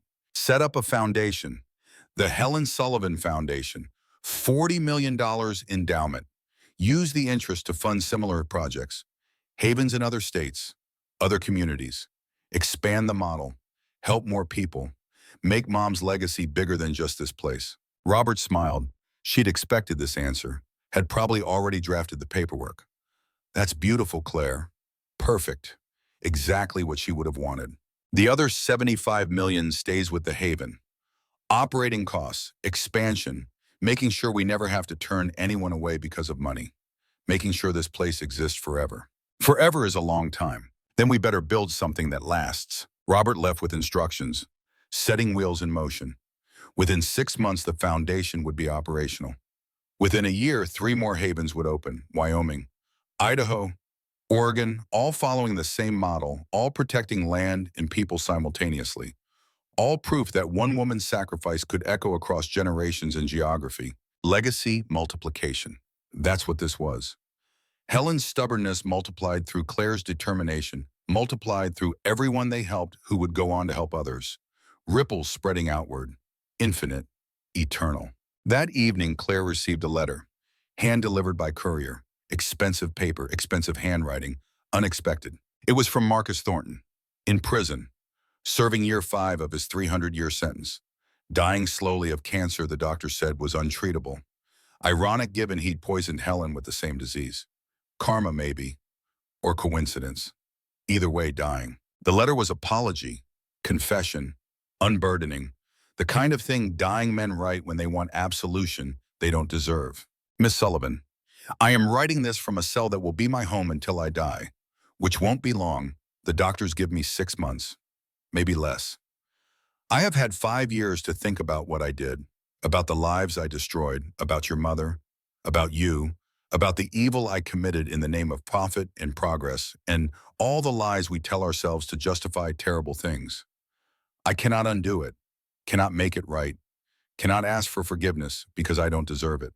But I can tell you this, you won, not just legally, not just by surviving, but morally, spiritually, completely. You proved that some things are worth more than money, that one person can stand against corruption and win, that your mother's faith was not foolish, but prophetic. I destroyed 14 families, killed 5 people, ruined countless lives, all for lithium deposits that I never even got to mine, all for profit I never saw, all for nothing. You, on the other hand, built something that will outlast both of us, that will help people for generations, that transforms destruction into creation. That is victory. That is redemption. I hope, wherever your mother is, she knows that her sacrifice mattered, that her daughter finished the fight, that evil lost and good won, and justice, however delayed, prevailed. I am sorry for everything, for all of it. Signed, Marcus Thornton. Claire read it twice, felt nothing, no satisfaction, no anger, no forgiveness, just emptiness. Thornton was dying. His apology changed nothing. Helen was still dead. 14 families still destroyed. All the harm still done. But maybe that was the point. Maybe some things couldn't be fixed. Only survived. Only outlived. Only transformed into something better. So the pain at least served purpose. She burned the letter, watched it curl and blacken and turn to ash. Symbolic maybe. Theatrical, but necessary. She didn't want Thornton's apology, didn't need his confession, didn't care about his guilt or his cancer or his impending death. She cared about Emma, about the haven, about the 217 people living here who'd found safety, about the thousands more who would come, about building something that lasted. That was the answer to evil. Not revenge, not punishment, not even justice, but creation, building, making the world better despite the people who tried to make it worse. Helen had understood that, had lived it, had died for it, and now Claire carried it forward. Would teach Emma, would spread it through the foundation, would prove that love and stubbornness and faith could defeat greed and violence and corruption. Every single time. Eventually, if you didn't give up. The years passed, Emma turned 16, graduated high school early, smart like her grandmother, stubborn like her mother, determined to help people like the women who'd helped her family. She enrolled in college, social work, psychology, planning to come back to the Haven, to run it someday, to carry the legacy forward. Jack turned 62, retired from active duty but stayed as advisor, mentor, elder statesman, the veteran everyone else looked up to. The man who'd fought wars abroad and at home and survived both, still haunted sometimes, still dealing with demons, but winning more than losing, finding peace in land and purpose and community. Frank passed away at 79. Heart attack, quick, painless, the way soldiers hope to go. They buried him on the property. Small ceremony, everyone who mattered. Tears and laughter and stories about a man who'd spent his life protecting people, who'd helped save Claire when she'd needed it most, who'd believed in justice and fought for it until his last breath. His grave sat near Helen's memorial. 2 protectors of the land, 2 people who'd stood up when others wouldn't, 2 heroes who'd never sought recognition but deserved it anyway. Sarah Chen retired from the FBI at 62, came to Montana, joined the Haven as legal director. Still fighting, still protecting people, just doing it from here now, where it mattered most. where she could see direct impact instead of just filing reports and hoping they led somewhere. The haven grew, 70 families, then 90, then 120, 350 people, 400, 500. A small town built on principles of healing and protection and second chances. Successful beyond anyone's projections. Proof that the model worked, that people, given safety and support, could rebuild their lives. Other havens opened. 7 in 5 years, 12 in 10, 20 in 15, each one protecting land and people. Each one named for someone who'd sacrificed. The Peterson Haven in Wyoming, the Chen Haven in Nevada, the Morrison Haven in Idaho, honoring the families Northern Vista had destroyed, turning their tragedy into legacy. The movement spread, inspired similar projects. Hundreds of communities dedicated to protection and healing, all tracing back to one stubborn woman who'd held onto land for 15 years because she believed it mattered. Helen Sullivan's legacy, multiplied, amplified, eternal. Claire turned 44, half her mother's age when Helen had died, still young enough to see the long term, still healthy enough to fight, still stubborn enough to never surrender. She stood on the hill where the farmhouse had been, where she'd stood countless times before, looking at mountains that hadn't changed and a valley transformed by human effort and will. Emma stood beside her, 21 now, college graduate, ready to take over day-to-day operations, ready to carry the torch, ready to be what Claire had been and what Helen had been before that. 3 generations of Sullivan women, 3 protectors of this land, 3 believers in something bigger than themselves. You ready for this? Claire asked. Running the haven, dealing with problems, making impossible decisions, carrying everything Mom and I fought for. I've been ready my whole life. This is what I was born to do, what Grandma died for, what you almost died for. I'm not gonna let it fail. You sound like your grandmother. Emma smiled. Good, that's what I'm aiming for. Stubborn, brave, right about everything. They stood together watching the sun set, gold and red and purple, the colors Helen had watched, the beauty worth protecting, worth dying for, worth everything. Somewhere in the valley below, children played, families gathered for dinner, veterans worked in the gardens, therapists conducted sessions, teachers prepared lessons, life happening, healing happening, hope happening. All of it because one woman had said no, had refused to sell, had stood alone against forces that should have crushed her, had believed her daughter would come home, had died protecting land and faith and legacy. All of it because Claire had honored that sacrifice, had finished the fight, had transformed tragedy into purpose, had built something that outlasted the evil that created it. All of it because Emma would carry it forward, would expand it, would teach her own children someday, would ensure that Helen Sullivan's name lived forever. Not in history books, not in monuments, but in the lives saved, the families protected, the people given second chances. That was immortality. That was victory. That was love persisting beyond death, beyond time, beyond everything that tried to destroy it. Claire felt her mother's presence, stronger than ever. Not grief, not memory, but actual presence, spirit, connection. Whatever made someone more than just biological matter. Helen was here, in the land, in the wind, in the mountains, in everything they'd built, in everything they would build. I did it, Mom. I came home. I fought. I won. I made your sacrifice matter. I proved you were right about everything. About the land, about standing up, about believing I'd come back. The wind picked up, carrying the scent of pine and wildflowers and clean mountain air, wrapping around Claire and Emma like an embrace, like Helen's arms, like forgiveness and pride and love that never died. Emma felt it too, looked at her mother with wide eyes. Did you feel that? Yeah, I felt it. That was Grandma, wasn't it? Letting us know she's here, that she's proud. Claire nodded, unable to speak, tears streaming, not sadness, not grief, but overwhelming emotion that came from closure, from completing the circle, from honoring promises and paying debts and proving that faith was rewarded. She's here. She's always been here, and she always will be. As long as we protect this place, as long as we help people, as long as we remember why she fought and what she died for. She'll never really be gone. They stood together as darkness fell, mother and daughter, protector and heir. Links in a chain that stretched backward to Helen and forward to generations not yet born. The fight wasn't over, would never be over. There would always be people who wanted to take what wasn't theirs, always be forces of greed and corruption, always be battles to fight. But there would also always be people willing to stand, to fight, to protect what mattered. Sullivan women, Sullivan legacy, Sullivan stubbornness that refused to surrender. That was the lesson, the inheritance, the gift that kept giving.